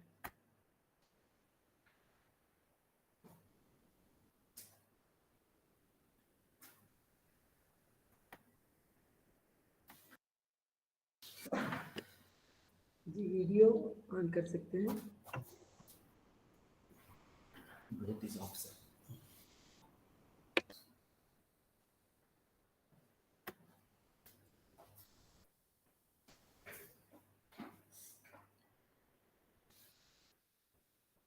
ಎಲ್ಲರಿಗೂ ನಮಸ್ಕಾರ. ನನ್ನ ಹೆಸರು ಡಾಕ್ಟರ್ ಜಯದೀಪ್. ಇನ್ CFTRI ಸೆಂಟ್ರಲ್ ಇನ್ಸ್ಟಿಟ್ಯೂಟ್. ಸೊ ಅದಕ್ಕೆ ಸುಮಾರು ಸ್ಟೇಟಿಂದ ಸೈಂಟಿಸ್ಟ್ಗಳು, ಟೆಕ್ನಿಕಲ್ ಆಫೀಸರ್ಸ್ ಎಲ್ಲ ಇದೆ. ಸೊ ನಾನು ಕೂಡ ಕನ್ನಡ ಚೆನ್ನಾಗಿ ಬರಲ್ಲ, ಅದಕ್ಕೆ ನಾನು ಇಂಗ್ಲೀಷಲ್ಲಿ ಮಾತಾಡ್ತೀವಿ. ಆಮೇಲೆ ಒಂದು ವಿಡಿಯೋ, ಲಾಸ್ಟ್ ಒಂದು 15 ಮಿನಿಟ್ಸ್ ವಿಡಿಯೋ ಇದೆ, ಅದು ಕನ್ನಡದಲ್ಲಿ ಬರುತ್ತೆ, ಆವಾಗ ಕಂಪ್ಲೀಟ್ ಗೊತ್ತಾಗುತ್ತೆ. So good evening, everybody. So first of all, I wish to thank the organizers, especially the ABGP, and also Mr. Sri Nadiga Dattatreya for inviting me to deliver a talk to interact with the ABGP members. So already our Mr. Rakhavendra, our senior technical officer, he explained about the various activities in the CFTRI. So in addition to food processing, whether it is vegetables, millets, or the wheat or meat, so after processing the food products, we need to test for its quality. So quality with respect to taste, or with respect to shelf life, and also with respect to the safety aspects. What is a microbial safety aspect, or the contaminants, heavy metals, or pesticides. So this is the area where the present department where I am working, that is a food safety and analytical quality control, is doing.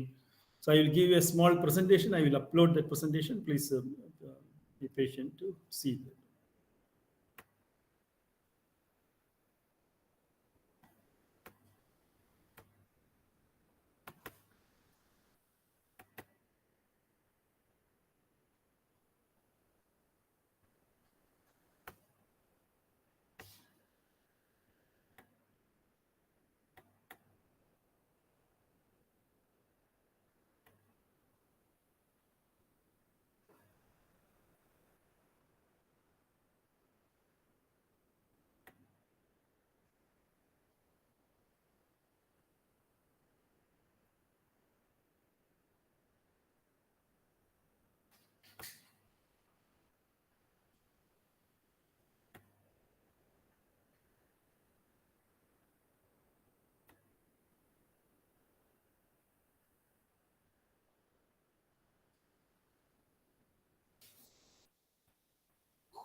Audio is muted, I think.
Sir ನಿಮ್ presentation ಬಂದು ಹೋಯ್ತು sir. ಅದಕ್ಕೆ ರೀಅಪ್ಲೋಡ್ ಮಾಡಿ.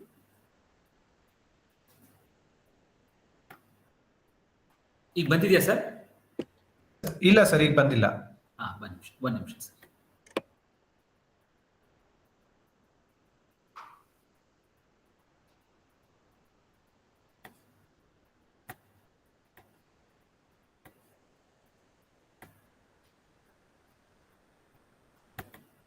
Full screen is to come. At that time it came, sir. Here, no, sir, it is already there. Yes, sir. It's coming now. It's a sir.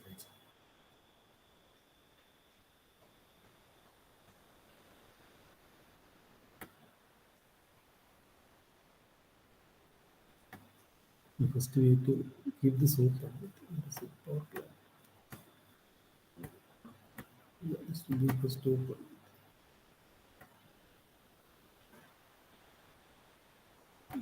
Maybe I have to do.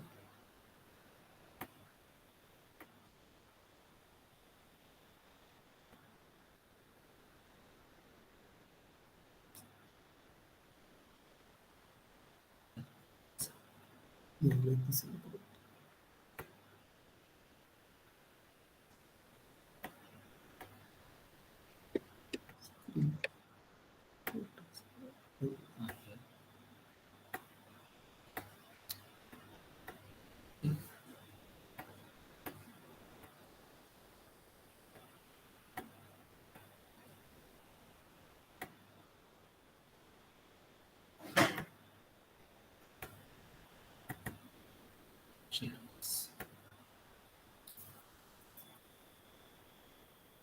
ಬಂದಿದೆಯಲ್ಲ sir?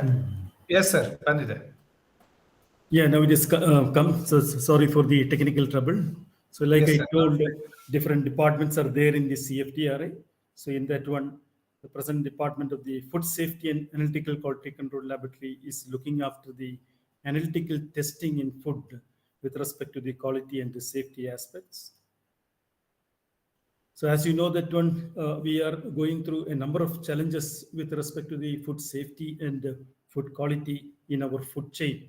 So starting from agricultural production, so agricultural produce is coming in the form of paddy or wheat or fruits and vegetables in the field.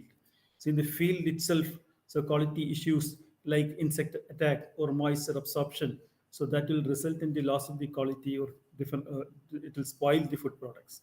Then when it comes to the processing and manufacturing, so when you do the processing with some machineries or when you apply some heat treatment, at that time also a number of food quality changes are happening.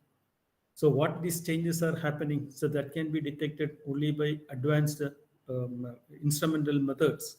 Subsequently, the processed food, so like jam or pickles or this wheat flour is manufactured, has to be packed. So during package also we need to look into the packaging material, the packaging methods. So subsequently the packed food has to be transported. So during transportation also, for if you imagine that, for example, milk has to be transported, it cannot be transported in a normal temperature. It has to be done in the cold chain, has to be maintained. So at that time also number of changes is happening. So that change also has to be looked into. Then subsequently the food will be distributed. So it can go to hotels like catering establishment, or it may go to our household preparation, or it may go to street vending operations. So at that time also we are coming across a number of food safety and the quality aspects. So in that respect, which are the food attributes? So major food attributes are, one is quality. So what is the quality? The physical. Okay, like you are seeing there's a wheat flour. So what is the color of the flour and what is the particle size? So when you see a rava or suji, so you will see that okay, the particle size is different. Then color. So if you think about the color of the apple, red apple, green apple, so these are coming under the class of the physical. Then the shape. So for example, the shape of a biscuit or shape of the bread. Then the this hardness, so that the biscuit hardness and other things. So these all parameters will come under the physical. So then comes the sensory aspects. So sensory means the what you feel when you see a food. Suppose you see this ice cream. So first you will look for its appearance, then you will look for its flavor. Then when you put it in your mouth, you feel the taste. So at that time also, so a number of quality aspects are involved, and that can be checked by the sensory methods only. Then kinesthetic aspect, that is means the texture. Suppose you are getting an idli. So when you bite, initially you will feel if it is a thick or very soft or hard, or whether any stickiness is happening. So these are the properties coming under the kinesthetic. Then comes the other hidden attributes like chemical aspects, like moisture content or other chemical things. Then nutrition. So now everybody is concerned about the nutrition, like macronutrition. So like our protein, carbohydrate, fat. Then our micronutrition, like elements, trace elements, vitamins, minerals. Then the major aspect is the safety. So the safety, the major issue, all of you are familiar, that microbial safety. So everybody is concerned about the spoilage of food, whether any microorganism is attacked by keeping the food overnight at outside. So that means it has to be kept appropriately in the cooling temperature. So then microbial safety is very much important. Then additives and contaminants, toxins and adulterants, that I shall explain in the next slide. So these are coming under the food safety hazards. So we are all the time going through the three types of hazards. So one is the biological hazards. Just now I mentioned about the bacteria, fungus, virus, and their toxins. So these are all not good for our health at all. So all foods should be free from these biological hazards. Next is the chemical hazards. So as you know that when we are using pesticides as a part of our agricultural practice, so it is we cannot avoid that one. So during that agricultural practices, DDT, malathion, parathion, all these pesticides will come to the food. So then we need to check what is its content, whether it is high, low, or within the limit. So that is the part of the pesticide residue analysis. Then, as you know, that in our atmosphere, a lot of heavy metals like mercury or arsenic or lead, these are part of the atmosphere, so we cannot avoid. This also can contaminate our food. The next one is the natural toxicants like phytate, alkaloids, such kind of things. Then when it comes to the application of food processing, we are coming across the issue of unapproved additives. Some people will add unapproved colors and unapproved preservatives. Sometimes they will add excessive preservatives. So like for example, for a cake and other things, if it has to be kept in the longer period in the shelf, permitted preservatives can be added, but it should not exceed. So if it is exceeding, then it will become a hazard. Then our physical hazards, all of us are familiar with the presence of stones or some dust in our rice and wheat. So these are, if it is in excess content, definitely these are considered as the physical hazards. So to avoid that one, so what has to be done? So that is the reason. So in India, there is a food regulatory system is there in India. So that is under the control of the Food Safety and Standards Authority of India. So that is formed through an act in 2006. So they are responsible for performing the regulatory function. So in that, as per the food laws, so that it is a mandatory that all food industries have to obtain the license through the FSSAI. And in case if they are going for voluntary things like BAS mark or AGMAR, then it is only voluntary. But whereas FSSAI license is mandatory for all the food business operators to run the food. So this is the FSSAI regulatory system. So one is central, then state and the local body. So in central, under the Ministry of Health and Family Welfare of Government of India, so we have the Food Safety and Standards Authority of India. So they have various scientific committees and scientific panels. So that means the decisions which is taken is based on the facts and the scientific information. So it is not blindly mentioned that you can use this preservative or this color and what is the quantity and what should be the content of nutrients. So the scientific body is there behind that one. So that is the reason now we are getting the improved quality of the food. So in that respect, state government, what they have to do, they have to monitor. So that that means they have to frequently collect the food samples from the industries or from the shops. Then that has to be tested by the food analyst in the state level, or it can be tested in the private lab, approved private labs also. Then it will be passed on to the designated officer. So he will see whether any adulteration is happened, whether it is of safe or unsafe, whether any substandard is there or any labeling issues are there. So after submitting the report, it will can lead to the subsequent legal actions against the those who are committing adulterations or mistakes. And subsequently, if any dispute is there, the sample will come to CFTRI. Directly, CFTRI will not take any sample. So only the dispute sample, which is coming from different states, will be analyzed to give the final opinion.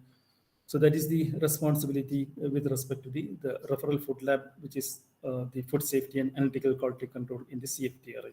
So we have the facility for the analysis of the contaminants through the analytical equipments. So we can estimate the food additives, the microbial safety, and also nowadays nutritional labeling is also very much important.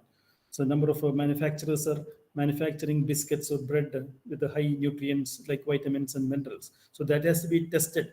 So whether that much amount of vitamins and minerals they have added or not. So these are all coming under the responsibility of this food testing lab.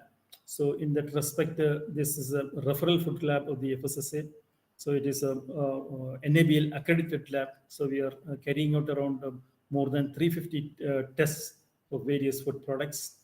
And we are getting the samples from all over different states of food safety designated officers. And also we are getting the samples from the ports, different like Cochin port or the Chennai or Delhi, Mumbai. So all these samples have to be tested, and we have to certify whether it is coming under the food safety standards regulations. Additionally, we are also extending our service to the food industries. So they can also send these samples. So we will be analyzing and sending the report. So based on a charge. So these are the activities of this lab. So here we do have the number of facilities which I already mentioned. So these equipments are utilized for various analysis. So coming to some examples, so then you will also understand what we are doing. So for example of food quality and safety test of the refined sunflower oil. So around 12 parameters have to be tested, like moisture, iodine value, saponification value, or acid value. So then test for mineral oil. So there are people who will contaminate our good edible oil with the mineral oil. So that can be tested by specific methods. Then people will add other oils. So suppose sunflower oil, they will add this cottonseed oil, which is a cheaper in rate. So like that, they will adulterate. So these can be detected by the appropriate methods prescribed by the Food Safety and Standards Authority of India. So when you compare two oils, from refined sunflower oil to coconut oil, there are differences are there. So for its quality. So that we are checking whether it is coming as per the quality prescribed by the Food Safety and Standards Authority. Similarly, honey. So all of you have heard that a lot of adulteration is happening in honey in the form of the addition of jaggery or sugar syrup. So there are a number of tests like specific gravity, moisture, test for sucrose, ash, acidity. So by testing all this, we will be able to know whether it is adulterated or not. And we do have an advanced facility called IRMS. So with that one, we would be able to know the type of carbon source of the sugar adulteration. Sometimes people will add rice starch also, or rice from fructooligosaccharides, then our jaggery, and those things can be detected by this equipment. So like that, coming to the packaged drinking water. So all are afraid whether the water is of good quality, whether any microbial contamination is there, so and whether any hardness is there. So there are around some 40 tests are there to certify whether it is a drinkable or packaged drinking water or not. So it can be for the color, it can be for the taste, the odor, or the pH and the chemicals dissolved in that one, or for the minerals and heavy metals. Previously, I told. So water can get contaminated because of the this arsenic or lead. So all this has to be tested, and finally, 10 microbial tests have to be carried out. So then only we are certifying that whether a packaged drinking water is good for drinking or not. So similarly, ghee, everybody is using the ghee for a number of the purposes. So as you know that the ghee price is so high, whereas you can adulterate with some palm oil or with the dalda. So these adulteration also can be detected by the various analytical methods. So then advanced method, nowadays people are adulterating with some amount of palm oil, so around 5%. So now that also can be detected by the advanced techniques. Then, like I told, the testing of the sugar. So sugar, we are testing for its sucrose. So you can see 98% the sucrose is the component in our sugar. So remaining thing is only moisture or some extraneous matter permitted. So when it comes to jaggery, so everybody is worried about the quality of the jaggery. So here also we are testing for its moisture, ash, then the sulfites. Okay, as a part of the processing, some sulfitation is there. So it is a requirement. So we cannot say that it should be 100% organic. Then it will shelf stability will not be there. It has to be used in few period. So that means we have identified that certain permitted additives can be used in the food so that it will extend or it will improve the quality of the food. So, but we are making sure that the content is within the limit. So that is more important. So then comes to the chili. So all are daily using the chili. So major concern with respect to chili and chili powder is the presence of pesticides. So this pesticides, the limit is very small limit, that is around 0.01 ppm, and that level only is permitted. So it has to be estimated through the advanced GCMS method. We can estimate around hundreds of pesticides we are testing, and then only we are saying that the chili powder or the dhania powder which is coming to the market is safe or within the standards. Yeah, coming to liquor. So liquor is, as you know, that different types of liquors are there, like wine or brandy or whiskey. So each is having its own quality parameters is there. So for example, the ethyl alcohol content in the whiskey which the people are purchasing should be within 36 to 50. Whereas when it comes to the beer, so it will be around 10 or 12. Or when it comes to wine, it will be around 20%. So by testing that one, so we are making sure the food produce which the customer is purchasing is of appropriate quality. So unnecessarily we should not cheat our customer by adding less of ethanol or the different other components, I think. So in the case of liquor, in addition to the quality parameter, that our contaminant parameter like lead, arsenic, and mercury, that also has to be tested so that the people who are consuming liquor as a food product, they will be getting the quality food product. Yeah, this is very attractive for all of children and everybody. So cake, all are purchasing the cake, and you can see that cake for longer shelf life, we need to add some benzoate sorbates are permitted. So what we are testing is whether within the permitted level.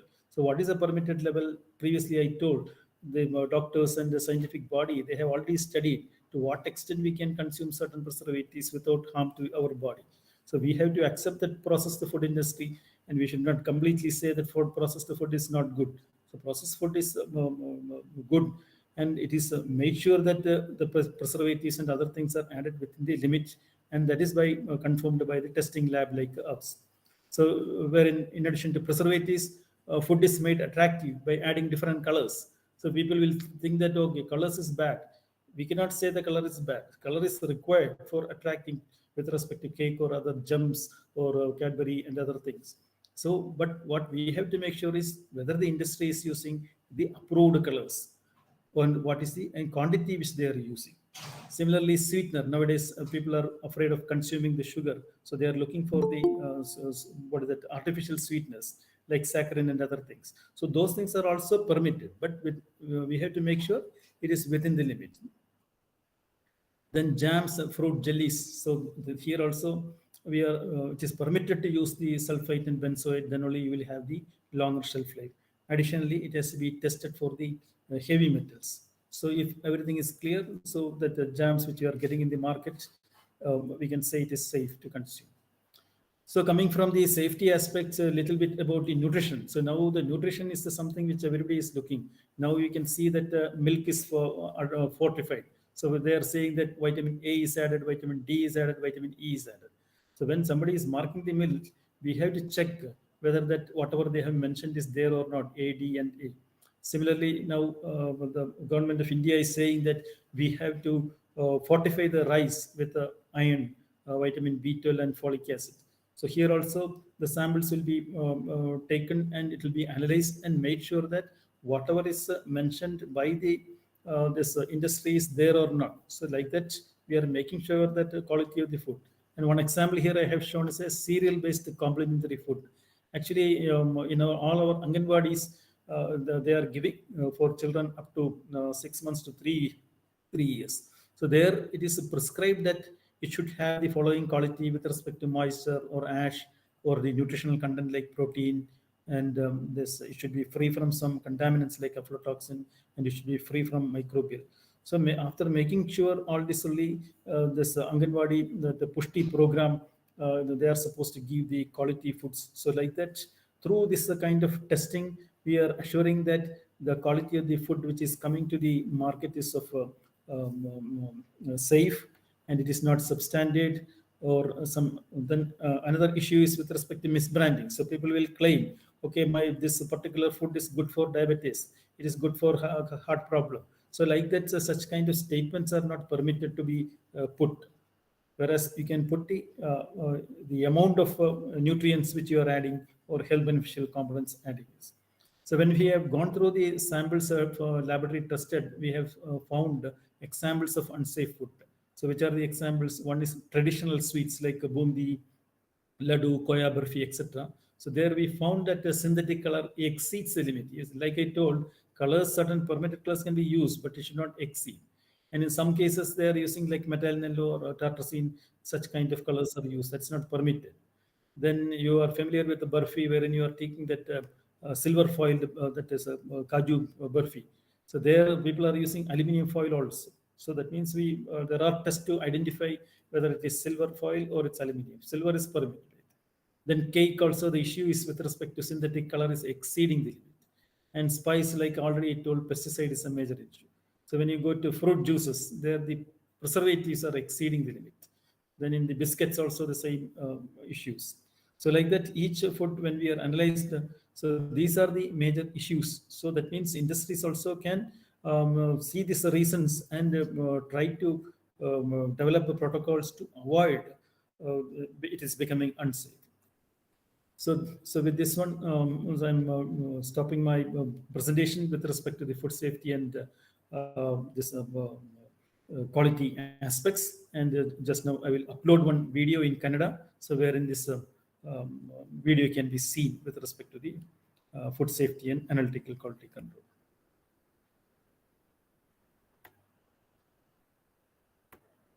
After that, questions can be raised. Is it possible, ji? Question ಧನ್ಯವಾದಗಳು. ಇದುವರೆಗೂ video ತೋರಿಸ್ತಾ ಹೌದಾ?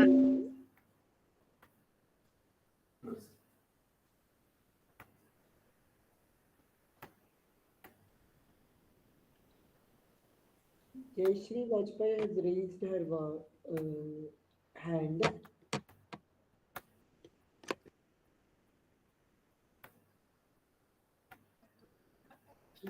ನಿಯಂತ್ರಣ ಪ್ರಯೋಗಶಾಲೆ ಕೇಂದ್ರ ಆಹಾರ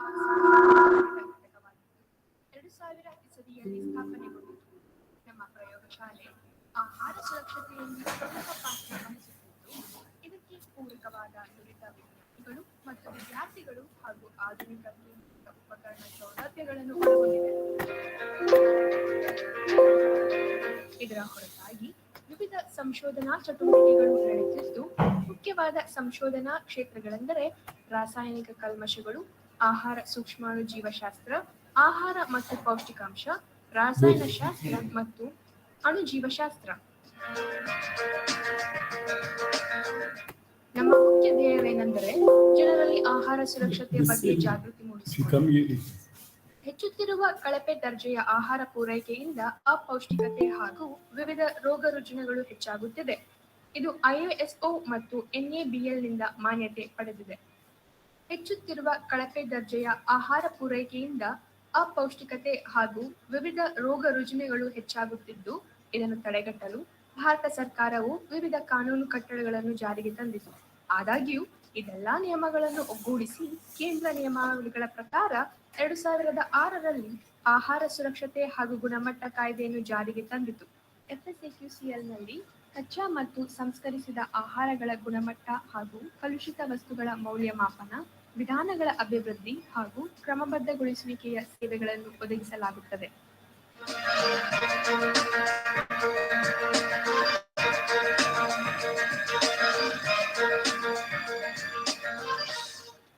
ನಮ್ಮ ಪ್ರಯೋಗಾಲಯದಲ್ಲಿ ರಾಷ್ಟ್ರದ ಹಲವಾರು ಬಂದರುಗಳಿಂದ ನ್ಯಾಯಾಲಯದ ಮನವಿಯ ಮೇರೆಗೆ ಮತ್ತು ಗ್ರಾಹಕರ ಆಹಾರ ಮಾದರಿಗಳನ್ನು ಪರೀಕ್ಷಿಸಲಾಗುತ್ತದೆ.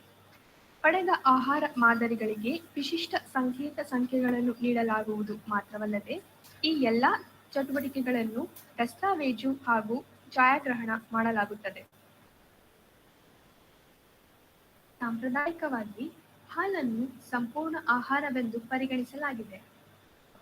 ನಮ್ಮ ಮನೆಗಳಲ್ಲಿ ಹಾಲು ಮತ್ತು ಹಾಲಿನ ಉತ್ಪನ್ನಗಳನ್ನು ಹಲವಾರು ರೂಪಗಳಲ್ಲಿ ಬಳಸುತ್ತೇವೆ.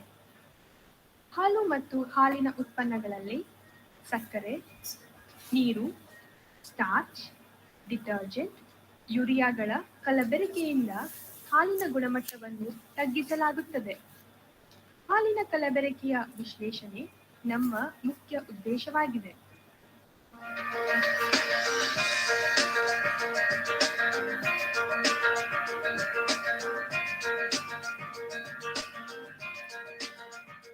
ಇದಲ್ಲದೆ ನಮ್ಮಲ್ಲಿ ಈ ಉತ್ಪನ್ನಗಳ ಒಟ್ಟು ಕೊಬ್ಬಿನಾಂಶದ ಮೊತ್ತವನ್ನು ಜರ್ಬರ್ ಮತ್ತು ಮಜೋನಿಯರ್ ವಿಧಾನಗಳಿಂದ ಪರೀಕ್ಷಿಸಲಾಗುತ್ತದೆ. ಕೊಬ್ಬಲ್ಲದ ಘನ ಪದಾರ್ಥ ಹಾಗೂ ಪ್ರೋಟೀನ್ ಅಂಶಗಳ ಪರಿಮಾಣಾತ್ಮಕ ಪರೀಕ್ಷೆಗಳನ್ನು ಮಾಡಲಾಗುತ್ತದೆ.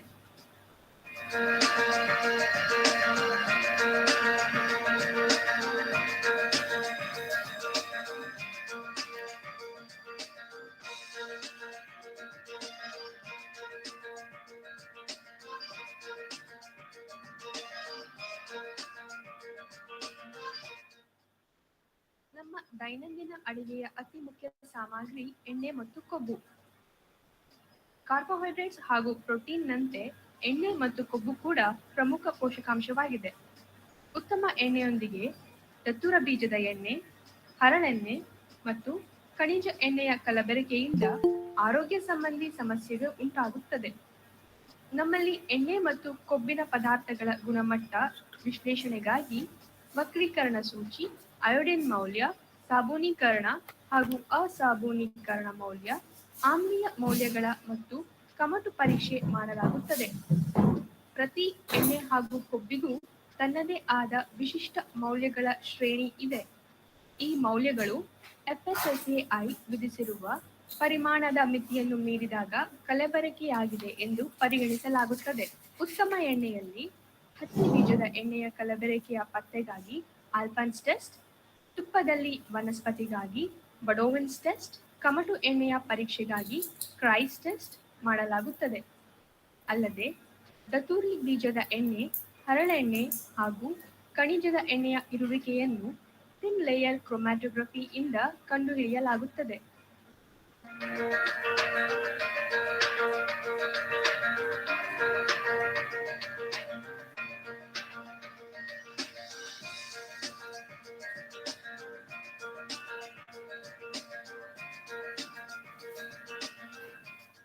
ನಮ್ಮ ದೇಶದಲ್ಲಿ ಪ್ರತಿಯೊಂದು ಶುಭ ಸಮಾರಂಭಗಳು ಸಿಹಿಯೊಂದಿಗೆ ಪ್ರಾರಂಭವಾಗುತ್ತದೆ. ಇದು ಎಲ್ಲಾ ವಯೋಮಾನದ ವ್ಯಕ್ತಿಗಳಿಗೂ ಇಷ್ಟವಾಗುವ ತಿನಿಸು. ಸಿಹಿ ಮತ್ತು ಕರಿದ ತಿಂಡಿಗಳ ಗುಣಾತ್ಮಕ ವಿಶ್ಲೇಷಣೆಯಲ್ಲಿ ಸೇರಿಸಿರುವ ಸಂರಕ್ಷಕಗಳು ಹಾಗೂ ಬಣ್ಣಗಳ ಪರೀಕ್ಷೆಯನ್ನು ಮಾಡಲಾಗುತ್ತದೆ. ಸಿಹಿ ತಿಂಡಿಗಳ ಆಕರ್ಷಣೆ ಮತ್ತು ಮಾರಾಟವನ್ನು ಹೆಚ್ಚಿಸಲು ಬಣ್ಣಗಳನ್ನು ಬಳಸಲಾಗುತ್ತದೆ. ಆದರೆ ಇದರ ಬಳಕೆ FSSAI ಸೂಚಿಸಿರುವ ಪರಿಮಾಣದ ಮಿತಿಯನ್ನು ಮೀರಿದಾಗ ಅದನ್ನು ಕಲಬೆರಕೆ ಆಗಿರುವ ವಸ್ತುವೆಂದು ಪರಿಗಣಿಸಲಾಗುತ್ತದೆ. ಸೇರಿಸಿರುವ ಬಣ್ಣಗಳನ್ನು ಕಾಗದದ ವರ್ಣರೇಖನ ಹಾಗೂ ಸ್ಪೆಕ್ಟ್ರೋಫೋಟೋಮೆಟ್ರಿಕ್ ವಿಧಾನದಿಂದ ಗುರುತಿಸಲಾಗುತ್ತದೆ. ಸೇರಿಸಿರುವ ಸಂರಕ್ಷಕಗಳಲ್ಲಿ ಸಲ್ಫರ್ ಡೈಆಕ್ಸೈಡ್, ಬೆಂಜೋಯೇಟ್ ಹಾಗೂ ನೈಟ್ರೈಟ್ಗಳು ಪ್ರಮುಖವಾಗಿದ್ದು, ಇದನ್ನು ಸಿಹಿ ತಿಂಡಿಗಳ ಸಂರಕ್ಷಣಾ ಕಾಲಾವಧಿಯನ್ನು ಹೆಚ್ಚಿಸಲು ಬಳಸುತ್ತಾರೆ. ಈ ಸಂರಕ್ಷಕಗಳ ಪರಿಮಿತಿಯನ್ನು ನಿರ್ಧರಿಸಲು ಅಂತಾರಾಷ್ಟ್ರೀಯ ಮಾನ್ಯತೆ ಪಡೆದಿರುವ AOAC ವಿಧಾನವನ್ನು ಅನುಸರಿಸುತ್ತಿದ್ದು, ಇದರ ನಿರ್ದಿಷ್ಟ ಪರಿಮಾಣದ ಮಿತಿಯು FSSAI ನಿಯಮಾವಳಿಗಳಿಗೆ ಅನುಗುಣವಾಗಿದೆ. ಅಧಿಕ ಪ್ರಮಾಣದ ಸಂರಕ್ಷಕಗಳ ಬಳಕೆ ಮತ್ತು ನಿಷೇಧ ಬಣ್ಣಗಳಾದ ಮೆಟಾನಿಲ್ ಯೆಲ್ಲೋ, ರೋಡಮೈನ್ ಹಾಗೂ ಅರಾಮಿನ್ ಬಳಕೆಯಿಂದ ಗಂಭೀರ ಆರೋಗ್ಯ ಸಮಸ್ಯೆಗಳು ಉಂಟಾಗುತ್ತವೆ. ಭಾರತದ ಪಾಕಶಾಸ್ತ್ರದಲ್ಲಿ ಸಾಂಬಾರ ಪದಾರ್ಥಗಳ ಉಪಯೋಗ ಪ್ರಮುಖ ಆಕರ್ಷಣೆಗಳಲ್ಲಿ ಒಂದಾಗಿದೆ. ಸಾಂಬಾರ ಪದಾರ್ಥಗಳ ಗುಣಮಟ್ಟ ವಿಶ್ಲೇಷಣೆಯ ವಿಧಾನಗಳು: ಶುದ್ಧೀಕರಣ ವಿಧಾನದಿಂದ ತೇವಾಂಶ ನಿರ್ಧಾರ, ಆವಿಯಾಗುವ ಮತ್ತು ಆವಿಯಾಗದ ಅಂಶಗಳ ನಿರ್ಧಾರ, ಓಲಿಯೋರೆಸಿನ್ ಅಂಶಗಳ ನಿರ್ಧಾರ, ಸಾಂಬಾರು ಪದಾರ್ಥಗಳಲ್ಲಿ ಇರುವ ಪ್ರಮುಖ ಕಲಬೆರಕೆಗಳೆಂದರೆ ಬಾಹ್ಯ ಪದಾರ್ಥಗಳು, ಸೇರಿಸಿರುವ ಬಣ್ಣಗಳು. ಸೇರಿಸಿರುವ ಬಣ್ಣಗಳನ್ನು ಪೇಪರ್ ಥಿನ್ ಲೇಯರ್ ಕ್ರೊಮ್ಯಾಟೋಗ್ರಫಿ ಮೂಲಕ ಮಾಡಲಾಗುತ್ತದೆ. ಕಳಪೆ ದರ್ಜೆಯ ಹಾಗೂ ಕಲಬೆರಕೆಯ ಸಾಂಬಾರ ಪದಾರ್ಥಗಳು FSSAI ವಿಧಿಸಿರುವ ಪರಿಮಾಣದ ಮಿತಿಗಳಿಗೆ ಅನ್ವಯವಾಗುವುದಿಲ್ಲ. ಜೈವಿಕ ತಂತ್ರಜ್ಞಾನವನ್ನು ಬಳಸಿ ಕುಲಾಂತರಿ ತಳಿಗಳನ್ನು ಬೆಳೆಸಿ ತಯಾರಿಸಿದ ಆಹಾರಕ್ಕೆ ಕುಲಾಂತರಿ ತಳಿ ಆಹಾರ ಎಂದು ಕರೆಯುತ್ತಾರೆ. ಪ್ರಸ್ತುತವಾಗಿ ಭಾರತದಲ್ಲಿ ಯಾವುದೇ ಕುಲಾಂತರಿ ಆಹಾರ ಬೆಳೆಗಳನ್ನು ಬೆಳೆಯಲು ಅನುಮತಿ ಇರುವುದಿಲ್ಲ. ಒಂದೆಡೆ ಕುಲಾಂತರಿ ಬೆಳೆಗಳನ್ನು ಬೆಳೆಯುವ ಜಾಗತಿಕ ಪ್ರದೇಶ ಹೆಚ್ಚುತ್ತಿರುವಾಗ, ಇನ್ನೊಂದೆಡೆ ಆಹಾರ ಗ್ರಾಹಕರಲ್ಲಿ ಕುಲಾಂತರಿ ಬೆಳೆಗಳ ಸುರಕ್ಷತೆ ಕುರಿತಾದ ಪರಿಸರಕ್ಕಾಗುವ ತೊಂದರೆ ಮತ್ತು ನೈತಿಕ ಸಮಸ್ಯೆಗಳ ಬಗ್ಗೆ ಕಳವಳ ಹೆಚ್ಚಾಗಿದೆ. ಕುಲಾಂತರಿ ಆಹಾರ ಪತ್ತೆ ಮಾಡಲು ಪ್ರೋಟೀನ್ ಮತ್ತು DNA ಪರೀಕ್ಷೆ ಮಾಡಲಾಗುತ್ತದೆ. ಪ್ರೋಟೀನ್ ಪತ್ತೆ ಹಚ್ಚುವ ಗುಣಾತ್ಮಕ ವಿಧಾನ ಲ್ಯಾಟ್ರಲ್ ಫ್ಲೋ ಸ್ಟ್ರಿಪ್ ಟೆಸ್ಟ್ ಮತ್ತು ಪರಿಮಾಣಾತ್ಮಕ ವಿಧಾನ ಎಲೈಸಾ.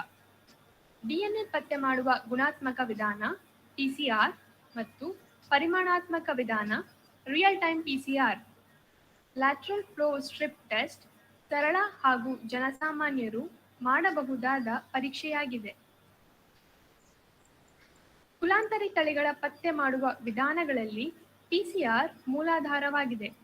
PCR ತಂತ್ರಜ್ಞಾನದಲ್ಲಿ ನಿರ್ದಿಷ್ಟವಾದ ಆನುವಂಶಿಕ ಧಾತುಗಳನ್ನು ಗುರಿಯಾಗಿಸುವ ಪ್ರೈಮರ್ಗಳನ್ನು ಬಳಸಿಕೊಂಡು ಕುಲಾಂತರಿಗಳ ಪತ್ತೆ ಹಚ್ಚಲಾಗುತ್ತದೆ.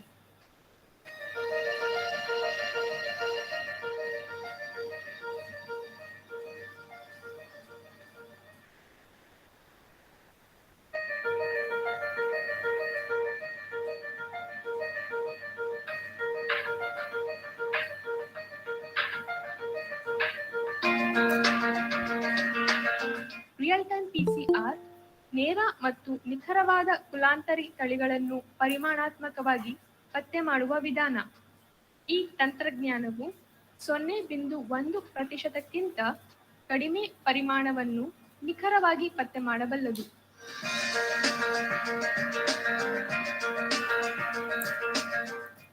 ನಮ್ಮಲ್ಲಿ ಕಲಬೆರಕೆಯ ಜೊತೆಗೆ ಆಹಾರದಲ್ಲಿನ ಕಲುಷಿತಗಳನ್ನು ಅಂದರೆ ಸೂಕ್ಷ್ಮಾಣುಜೀವಿಗಳ ಮಲಿನತೆ, ಕೀಟನಾಶಕಗಳ, ಪ್ರತಿಜೀವಿಕಗಳ ಶೇಷ ಹಾಗೂ ಭಾರೀ ಲೋಹಗಳ ಮಾಲಿನ್ಯದ ಪರೀಕ್ಷೆ ಮಾಡಲಾಗುತ್ತದೆ.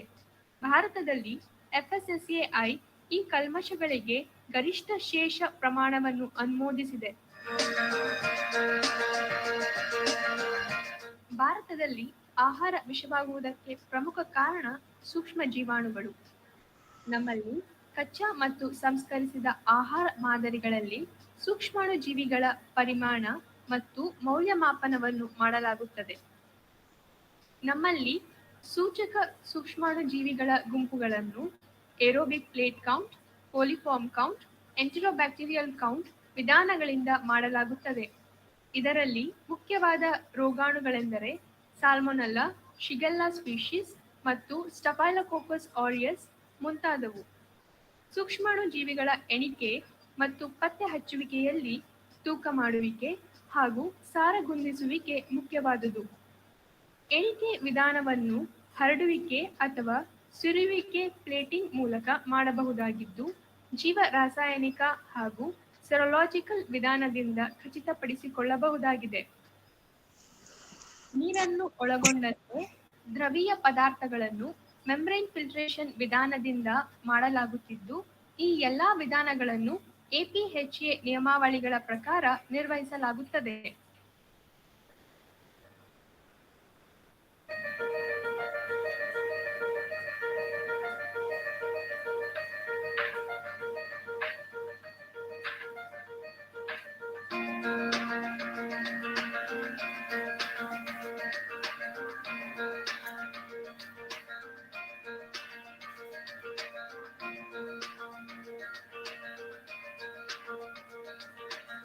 ಆಹಾರದಲ್ಲಿ ಅಫ್ಲಾಟಾಕ್ಸಿನ್ಗಳ ಪತ್ತೆ ಮಾಡುವಿಕೆ ಇತ್ತೀಚಿನ ದಿನದಲ್ಲಿ ಪ್ರಮುಖ ಕಾಳಜಿಯಾಗಿದೆ. ಇದರ ಪತ್ತೆ ಹಚ್ಚುವಿಕೆಯಲ್ಲಿ ಹೊರತೆಗೆಯುವಿಕೆ, ಕಾಲಮ್ ನಿರ್ಮಲಗೊಳಿಸುವಿಕೆ ವಿಧಾನಗಳನ್ನು ಬಳಸಿ ಹೈ ಪರ್ಫಾರ್ಮೆನ್ಸ್ ಲಿಕ್ವಿಡ್ ಕ್ರೊಮ್ಯಾಟೋಗ್ರಫಿ ಮೂಲಕ ಖಚಿತಪಡಿಸಿಕೊಳ್ಳಲಾಗುತ್ತದೆ. ಕೀಟನಾಶಕಗಳು ರಾಸಾಯನಿಕ ವಸ್ತುಗಳು ಅಥವಾ ರಾಸಾಯನಿಕಗಳ ಮಿಶ್ರಣವಾಗಿದ್ದು, ಇವುಗಳು ಇಳುವರಿಯನ್ನು ಶೇಖರಣಾ ಜೀವನ ಸುಧಾರಿಸಲು ಮತ್ತು ಕೀಟಗಳ ನಾಶಕ್ಕಾಗಿ ಬಳಸಲಾಗುತ್ತದೆ. ಸಣ್ಣ ಪ್ರಮಾಣದಲ್ಲಿ ಈ ರಾಸಾಯನಿಕಗಳು ನಮ್ಮ ಆಹಾರದಲ್ಲಿ ಬೆರೆತಿರುತ್ತವೆ. ರಾಷ್ಟ್ರೀಯ ಮತ್ತು ಅಂತಾರಾಷ್ಟ್ರೀಯ ಮಟ್ಟಗಳಲ್ಲಿ ಈ ಕೀಟನಾಶಕಗಳ ಉಪಯೋಗವನ್ನು ನಿಯಂತ್ರಿಸಲಾಗಿದೆ.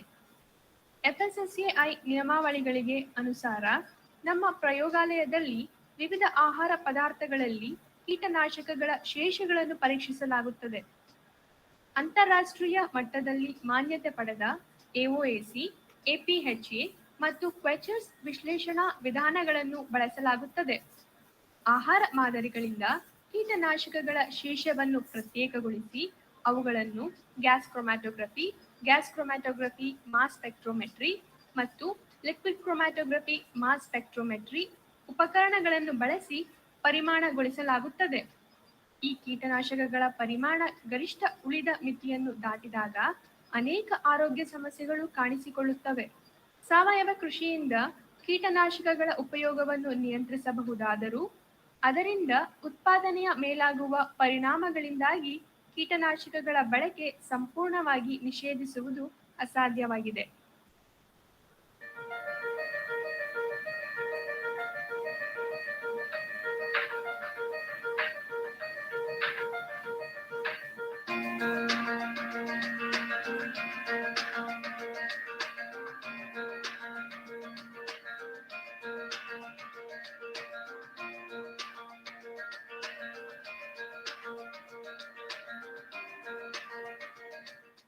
ಭಾರಿ ಲೋಹಗಳು ನೈಸರ್ಗಿಕವಾಗಿ ಭೂಮಿಯ ಹೊರಪದರದಲ್ಲಿದ್ದು, ಸೀಸ, ಕ್ಯಾಡ್ಮಿಯಂ, ಆರ್ಸೆನಿಕ್, ಪಾದರಸ ತುಂಬಾ ಅಪಾಯಕಾರಿ ಮಾಲಿನ್ಯ ವಸ್ತುಗಳಾಗಿವೆ.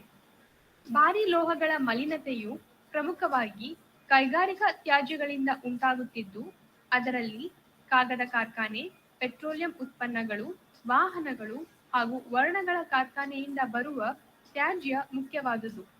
ಆಹಾರದಲ್ಲಿ ಭಾರಿ ಲೋಹಗಳ ಗುಣಮಟ್ಟ ವಿಶ್ಲೇಷಣೆಗಾಗಿ AOAC ನಿಯಮಾವಳಿಗಳನ್ನು ಪಾಲಿಸಲಾಗುತ್ತದೆ. ಇದರ ಪ್ರಕಾರ ಆಹಾರ ಮಾದರಿಯನ್ನು ತೂಕ ಮಾಡಿ ಬೂದಿ ಮಾಡಲಾಗುತ್ತದೆ. ಈ ಬೂದಿಯನ್ನು ದ್ರವೀಕರಿಸಿ ಶೋಧಿಸಲಾಗುತ್ತದೆ. ಈ ವಿಧಾನವನ್ನು ಮುಖ್ಯವಾಗಿ ಮೀನಿನಲ್ಲಿ ಪಾದರಸದ ಮಲಿನತೆಯನ್ನು ಪತ್ತೆಹಚ್ಚಲು ಬಳಸುತ್ತಾರೆ. ಪಾದರಸದ ಮಲಿನತೆಯ ಮುಖ್ಯ ವಿಪತ್ತುಗಳೆಂದರೆ ಜಪಾನಿನಲ್ಲಿ ಉಂಟಾದ ಮಿನಮ್ಯಾಟಾ ಕಾಯಿಲೆ ಹಾಗೂ ಹಂಗರಿ ದೇಶದಲ್ಲಿ ಆದ ದಿಯಾಬೋಸಾ. ಪುಡಿಯಾದ ಆಹಾರ ಮಾದರಿಗಳನ್ನು ಪರೀಕ್ಷಿಸಲು ತೇವ ಜೀರ್ಣಕ್ರಿಯೆ ವಿಧಾನವನ್ನು ಅನುಸರಿಸುತ್ತಿದ್ದು, ಆಮ್ಲ ಮತ್ತು ನೀರನ್ನು ಉಪಯೋಗಿಸಿ ಮೈಕ್ರೋವೇವ್ ಡೈಜೆಸ್ಟರ್ನಲ್ಲಿ ಇಡಲಾಗುತ್ತದೆ. ನಂತರ ಅಟೋಮಿಕ್ ಅಬ್ಸರ್ಪ್ಷನ್ ಸ್ಪೆಕ್ಟ್ರೋಸ್ಕೋಪಿ ಮತ್ತು ICP-AES ತಂತ್ರಜ್ಞಾನದಿಂದ ಆಹಾರ ಮಾದರಿಯನ್ನು ವಿಶ್ಲೇಷಿಸಲಾಗುತ್ತದೆ. FSSAI-ಯು ಈ ಭಾರಿ ಲೋಹಗಳ ಉಪಯೋಗಕ್ಕಾಗಿ ಗರಿಷ್ಠ ಪರಿಮಿತಿಗಳನ್ನು ನಿಗದಿಪಡಿಸಿದ್ದು, ಇವು ಆಹಾರ ಪದಾರ್ಥದಲ್ಲಿ ಹೆಚ್ಚಾಗಬಾರದು. ಕ್ಲೋರೈಡ್ ಹಾಗೂ ಫ್ಲೂರೈಡ್ಗಳನ್ನು ನೀರಿನ ಶುದ್ಧೀಕರಣದಲ್ಲಿ ಬಳಸಲಾಗುತ್ತದೆ. ಇದರ ಉಳಿಯುವಿಕೆಯು ನಿರ್ದಿಷ್ಟ ಮಟ್ಟವನ್ನು ಮೀರಿದಾಗ ಆರೋಗ್ಯ ಸಮಸ್ಯೆಗಳು ಉಂಟಾಗುತ್ತದೆ. ಫ್ಲೂರೈಡ್ ಅಂಶವನ್ನು ಸ್ಪೆಕ್ಟ್ರೋಫೋಟೋಮೆಟ್ರಿಕ್ ಮಾಪನದಿಂದ ಅಳೆಯಬಹುದಾಗಿದೆ. ಸೂಕ್ಷ್ಮ ಜೀವಿಗಳಿಂದ ಮನುಷ್ಯರಲ್ಲಿ ಮತ್ತು ಪ್ರಾಣಿಗಳಲ್ಲಿ ಉಂಟಾಗುವ ಸೋಂಕುಗಳನ್ನು ನಿವಾರಿಸಲು ಪ್ರತಿಜೀವಕಗಳನ್ನು ಬಳಸಲಾಗುತ್ತದೆ. ಇದರ ಅತಿಯಾದ ಬಳಕೆಯಿಂದ ಅದರ ಉಳಿಕೆಗಳು ಆಹಾರ ಪದಾರ್ಥಗಳನ್ನು ಕಲುಷಿತಗೊಳಿಸುತ್ತವೆ. ಇದೊಂದು ಜಾಗತಿಕ ಸಮಸ್ಯೆಯಾಗಿದೆ. ಮಾದರಿ ತಯಾರಿಕೆ ಅಥವಾ ಹೊರತೆಗೆಯುವಿಕೆ ಬಹಳ ಅವಶ್ಯವಾಗಿದ್ದು, ಇದು pH ಹೊಂದಾಣಿಕೆ, ಜೈವಿಕ ದ್ರಾವಕಗಳು ಅಥವಾ ಸೌಮ್ಯ ಆಮ್ಲಗಳು ಅಥವಾ ಬಫರ್ಗಳಿಂದ ಹೊರತೆಗೆಯುವಿಕೆ, ಸ್ವಚ್ಛಗೊಳಿಸುವಿಕೆ, ಘನ ಹಂತ ಹೊರತೆಗೆಯುವಿಕೆ ಮತ್ತು LC-MS ಬಳಸಿ ನಂತರ ವಿಶ್ಲೇಷಣೆಗೆ ಕಾರ್ಯವಿಧಾನಗಳನ್ನು ಒಳಗೊಂಡಿರುತ್ತದೆ.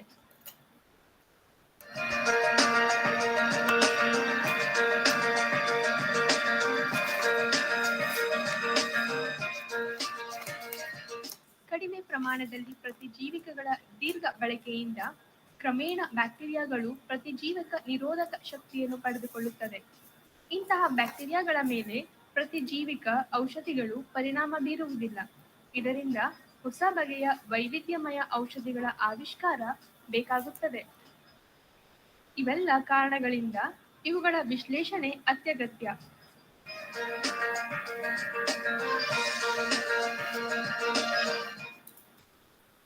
ಆಹಾರವನ್ನು ಸ್ವಚ್ಛ ಹಾಗೂ ಸುರಕ್ಷಿತವಾಗಿಡುವುದರಲ್ಲಿ ಗ್ರಾಹಕರ ಪಾತ್ರ ಅತಿ ಮುಖ್ಯ. ಆಹಾರದ ಪ್ಯಾಕೆಟ್ನಲ್ಲಿರುವ ಪೌಷ್ಟಿಕಾಂಶಗಳ ಮೌಲ್ಯ ಹಾಗೂ ತಯಾರಿಸಿದ ಅಥವಾ ಅವಧಿ ಮುಗಿಯುವ ದಿನಾಂಕವನ್ನು ಗುರುತಿಸುವುದು, ಸ್ವಚ್ಛ ಕೈಗಳಿಂದ ಆಹಾರ ಸೇವನೆ ಮತ್ತು ಅಡಿಗೆಗೆ ಬಳಸುವ ಪಾತ್ರೆಗಳ ಸ್ವಚ್ಛಗೊಳಿಸುವಿಕೆ, ಕಚ್ಚಾ ಮತ್ತು ಬೇಯಿಸಿದ ಆಹಾರ ಪದಾರ್ಥಗಳ ಬೇರ್ಪಡಿಸುವಿಕೆ, ಶಿಥಿಲೀಕರಣಗೊಳಿಸಬೇಕಾದ ಆಹಾರವನ್ನು ಸರಿಯಾದ ಕ್ರಮದಲ್ಲಿ ಜೋಡಿಸುವುದು ಸೇರಿದೆ.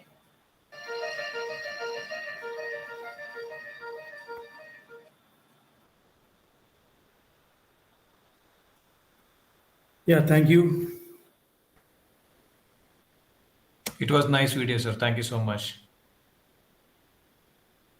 ಹರಿ ಓಂ. ಇದುವರೆಗೂ ಆಹಾರ ಸಂರಕ್ಷಣೆ ಹಾಗೂ ಸುರಕ್ಷತೆ ಬಗ್ಗೆ ಸವಿಸ್ತಾರವಾಗಿ ತಿಳಿಸಿಕೊಟ್ಟಂತಹ CFTRI ನ ರಾಘವೇಂದ್ರ ಜಿ ಹಾಗೂ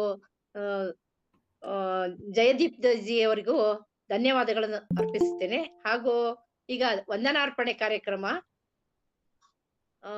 ರವಿಶಂಕರ್ ಅವರಿಂದ. ಅಕ್ಕ, ಏನಾದ್ರೂ ಕ್ವಶನ್ಸ್ ಇದೆಯಾ ಅಂತ ಒಂಚೂರು ಕೇಳಲ್ವಾ? ಹಾ, ಅಂದ್ರೆ ಈಗ ಪ್ರಶ್ನೆಗಳಿಗೆ ಹ್ಯಾಂಡ್ ರೈಟ್ಸ್ ಅಲ್ಲಿ 2 ಪ್ರಶ್ನೆ ಅಷ್ಟೇನೆ. ಹ್ಯಾಂಡ್ ರೈಟ್ಸ್ ಅಲ್ಲಿ ಕಳಿಸ್ಕೊಡ್ಬೋದು. ಸಮಯ ಆಗಿದೆಯಾ ಅಥವಾ ಕಮ್ಮಿ ಆಗಿದೆ ಅನ್ನೋದಕ್ಕೋಸ್ಕರ ಒಂದು ಸಣ್ಣ ಕ್ವಶನ್. ಹಲೋ, ಅನಿಲ ಜಗಜ್ಜಿ ನಮಸ್ತೆ. ಭೂಪೇಂದ್ರ ಪಾರಿಕ್ ಜಿ, ರವಿಶಂಕರ್ ಜಿ ಕೇಳಿ ಪ್ರಶ್ನೆನ. Sir, which is the good what is the TDS limit for good drinking water, sir? 7. Yeah, it can be from 70 to 150 is okay. 70 to 150. 70 to 100, sir? It should not be very low and it should not be very high. What is limit, sir? 70 to 100? Yeah, approximately. One more, the sandal stick, it is used for puja. It is good for health or bad for health, sir? Which one? Sandal sticks is used for puja. Sir, can you Sandal repeat? sticks are used for agarbatti use ಮಾಡ್ತಾರಲ್ಲ sir, ಅದ್ರ ಬಗ್ಗೆ ಕೇಳ್ತಾ ಇದ್ದಾರೆ. Agarbatti, it is not coming under food. ಆಹಾರ ಅಲ್ಲ sir. Cancer ಅಂತ ಹೇಳ್ತಾರೆ sir. No, cancer, that flame causes cancer ಅಂತ ಹೇಳ್ತಾರೆ ಅದಕ್ಕೆ. ಕರೆಕ್ಟ್. ಪ್ರಶಾಂತ್ ಅವರು ಜಿ, ನಿಮ್ದು ಪ್ರಶ್ನೆ ಇತ್ತಾ? ನಮಸ್ತೆ madam, thank you so much. Jaydeep sir, Raghavendra sir, ಬಹಳ ಚೆನ್ನಾಗಿತ್ತು, very informative. But one common question is, it's a very common question, sir. How the consumers know about the good food? What is the scales? Because they are all busy in their regular activities. They'll go to the nearby shops or they believe on some brands. But how do they ensure the food is safe for them to consume? Yeah, mostly based on the brand. For example, milk, different types of milk are there, but you know that Nandini's quality. So based on that one, you will go. Other thing is there are some simple milk adulteration tests are there, so that you can consumers can visit the FSSA website. There they are giving the awareness program like DART. So that is a simple household adulteration methods they have shown. For example, tea adulteration or oil adulteration. So at the household also they can practice this one after visiting the FSSA website DART. Thank you so much, sir. Jayadeep ji, it was an excellent session. But one question is there. Suppose if an NGO like us, can we able to get the food tested from CFTRI? Yes, directly? we do have the provision for customer service cell. It is open for NGOs and also for the manufacturers. So they can get the food tested, and initially they can send one email. Then we will be sending the quotation for the estimation. For example, if it is for the jaggery quality, or whether it is the this nutritional content in the some of the food products. So these specific rates are there for each test. Each test, authenticated results, and it can be challenged in the court also, legal aspect also. Legal, that I'm not saying, because customer service sample, the problem is they are giving only one sample. So we cannot say what is the quality of the other batches. So that means definitely. The one which is given based on that. Yes. Thank you. And they can visit our website and see the contact address for this kind of testing. Thank you, Ji. Thank you. Thank you, Ji. Sri Shaila Siddhamani Ji is asking one question. Roadside food products are there, no? For that, they'll sell it in the packets without any expiry date or anything, ingredient, these things. How to find the quality food standard for those things? That will be simply packed in the normal plastic, and they are selling it. There's no law or any there's one what we call any control for all these things. Yeah, actually control is there, that the food safety officers are there. Of course, their number is very less currently. So over the time, through awareness and education only, people who are selling that snack product like vada in newspaper, so those things are not supposed to be done. So that means more awareness has to come, and the customer demand with respect to the labeling and other things. Naturally, the shop owners will also in future. So that means we also have to question those who are selling the food products without any labels. So then that is also one method. Additionally, enforcement agencies, because like FSOs or food safety officers are limited in each state. So both ways, customer point of view and this administrative point, both should act together, so that can lead to the improvement of the quality of the food. Is there any effort? Is there any effort from CFTRI towards the direct manufacturing of vitamins instead of taking something else in kgs and getting the vitamins? Is there any other alternative methods? Now they are looking via research. Yeah, so you are saying that, okay, instead of consuming B complex or vitamin C complex, how through the food you can improve our quality of the food. That's what I understood. So in that respect, one is already the government is saying that what is it, fortified milk, like vitamin A, D, and E is added. And in the oil also, you can see that it is mandatory that you have to add vitamin A, D, and E. Then now in the public distribution rice, also already Prime Minister has announced. So from next year onwards in the public distribution rice, it should be fortified with iron, vitamin B12, and folic acid.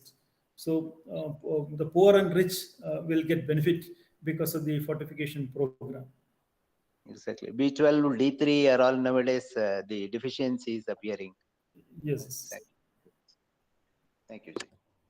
One more last question is there, Ji. It is put in the text box. Jay Shri Vajpayee is asking, is there any incubation facilities available in the CFTRI? Yeah, it is there. I'm requesting Sri Raghavendra to interact on that. Yes, madam. Certainly, there is the incubation facility presently available at CFTRI under the focus area of nutraceuticals. So it is available. So in our home page of the website, ಕೆಳಗಡೆ ಬಂದ್ರೆ ಅಲ್ಲಿ NPIC facility ಅಥವಾ incubation ಸೌಲಭ್ಯ ಅಂತ ಇದೆ. So ಆ ಒಂದು ಕೊಂಡಿ ಅಥವಾ ಲಿಂಕ್ ನ ತಾವು ಹೆಚ್ಚು ಕ್ಲಿಕ್ ಮಾಡಿ ಅದನ್ನ ಇದು ಮಾಡಿದ್ರೆ ಅಲ್ಲಿ ವಿಸ್ತಾರವಾಗಿ ಅದರ ಅವಶ್ಯಕತೆಗಳು ಹೇಗೆ, ಯಾವ ಯಾವ ಸೌಲಭ್ಯಗಳಿದೆ, ಅದೆಲ್ಲದರದ ಒಂದು ಮಾಹಿತಿಯಲ್ಲಿ ಲಭ್ಯ ಇದೆ. ನಮ್ಮ ಮುಖಪುಟದಲ್ಲೇ, ನಮ್ಮ ಜಾಲತಾಣದ ಮುಖಪುಟದಲ್ಲೇ ಲಭ್ಯ ಇದೆ. ಧನ್ಯವಾದಗಳು G. Very last questions, Ji. Sorry, that GM food products, even though it is banned, in one or the other way, it is available in the market. It is there like that everyone is suspecting it is there also with MNC products and all, it comes, food products. So how to identify that one? You have shown that video, but any particular thing which is affecting our body, so that cancer is becoming common nowadays. Regarding that, your suggestion, Ji, please.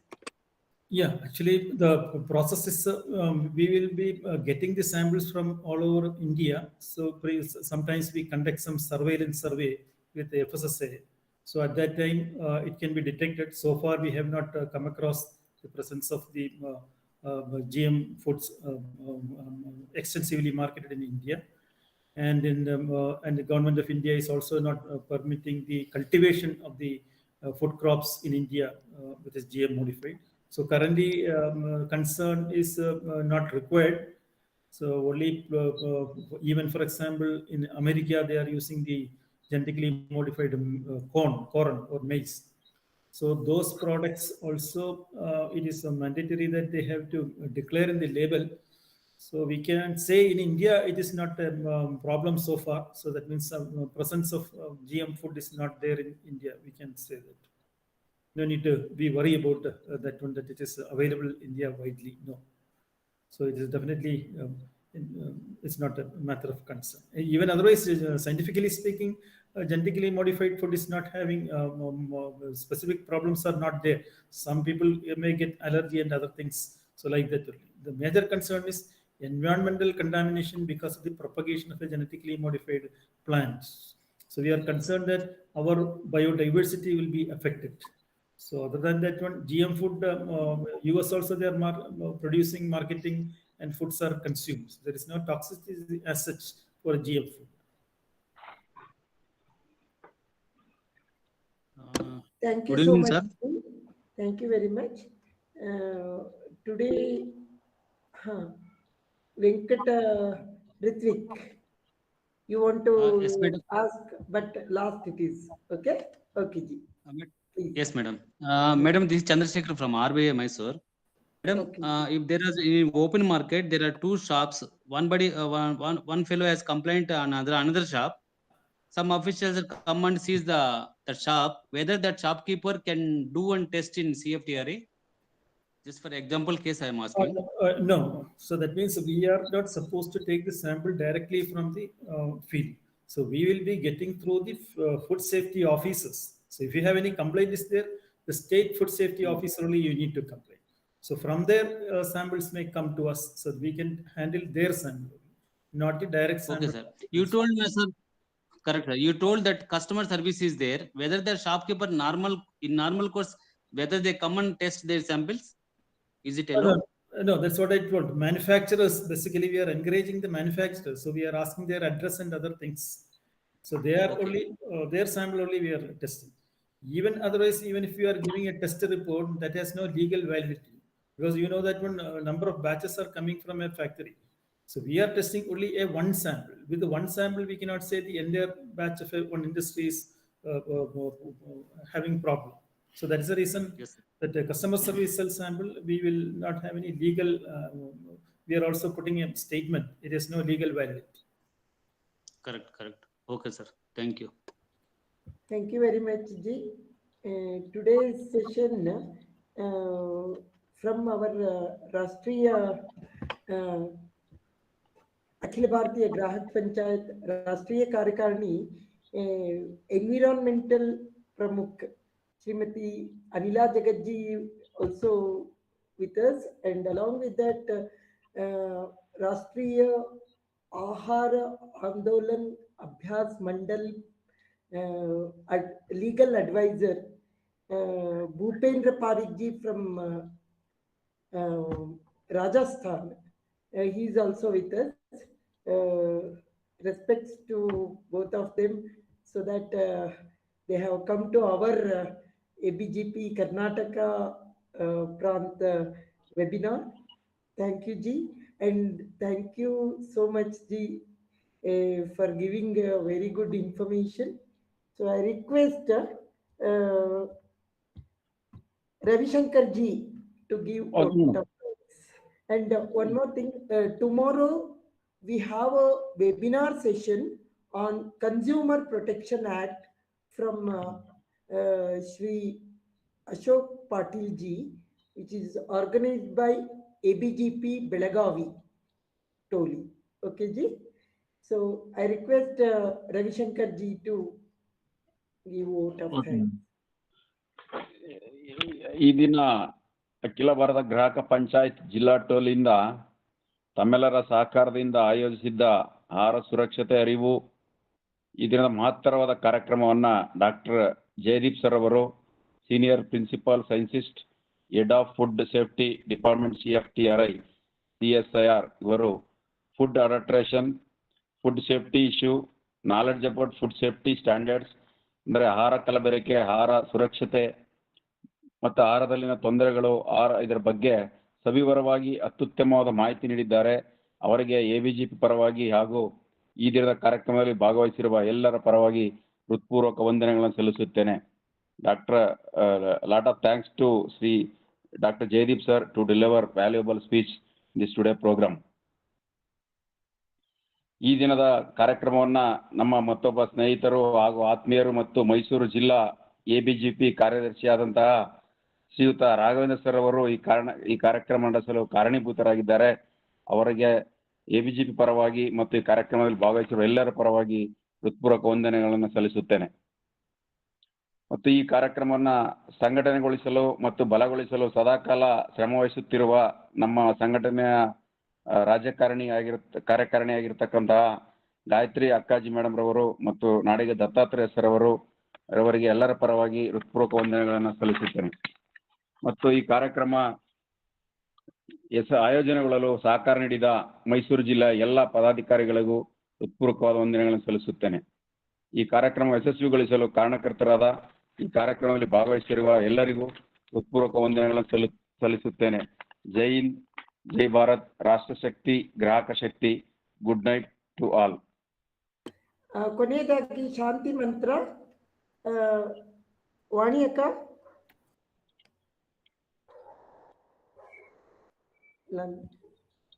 ಓಂ ಸರ್ವೇ ಭವಂತು ಸುಖಿನಃ ಸರ್ವೇ ಸಂತು ನಿರಾಮಯ ಸರ್ವೇ ಭದ್ರಾಣಿ ಪಶ್ಯಂತು ಮಾ ಕಶ್ಚಿತ್ ದುಃಖ ಭಾಗ್ ಭವೇತ್. ಓಂ ಶಾಂತಿ ಶಾಂತಿ ಶಾಂತಿ. ಗ್ರಾಹಕ ಶಕ್ತಿ, ರಾಷ್ಟ್ರ ಶಕ್ತಿ. ಧನ್ಯವಾದ. Thank you once again to CFTRI Mysore for conducting a wonderful, knowledgeable session to our Karyakartas throughout our Karnataka, throughout our Bharat. Dhanyawad once again Jayadeep ji, Raghavendra ji from CFTRI for giving a valuable session to us. Dhanyawad ji. Thank you so much ji. ಧನ್ಯವಾದ.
Again.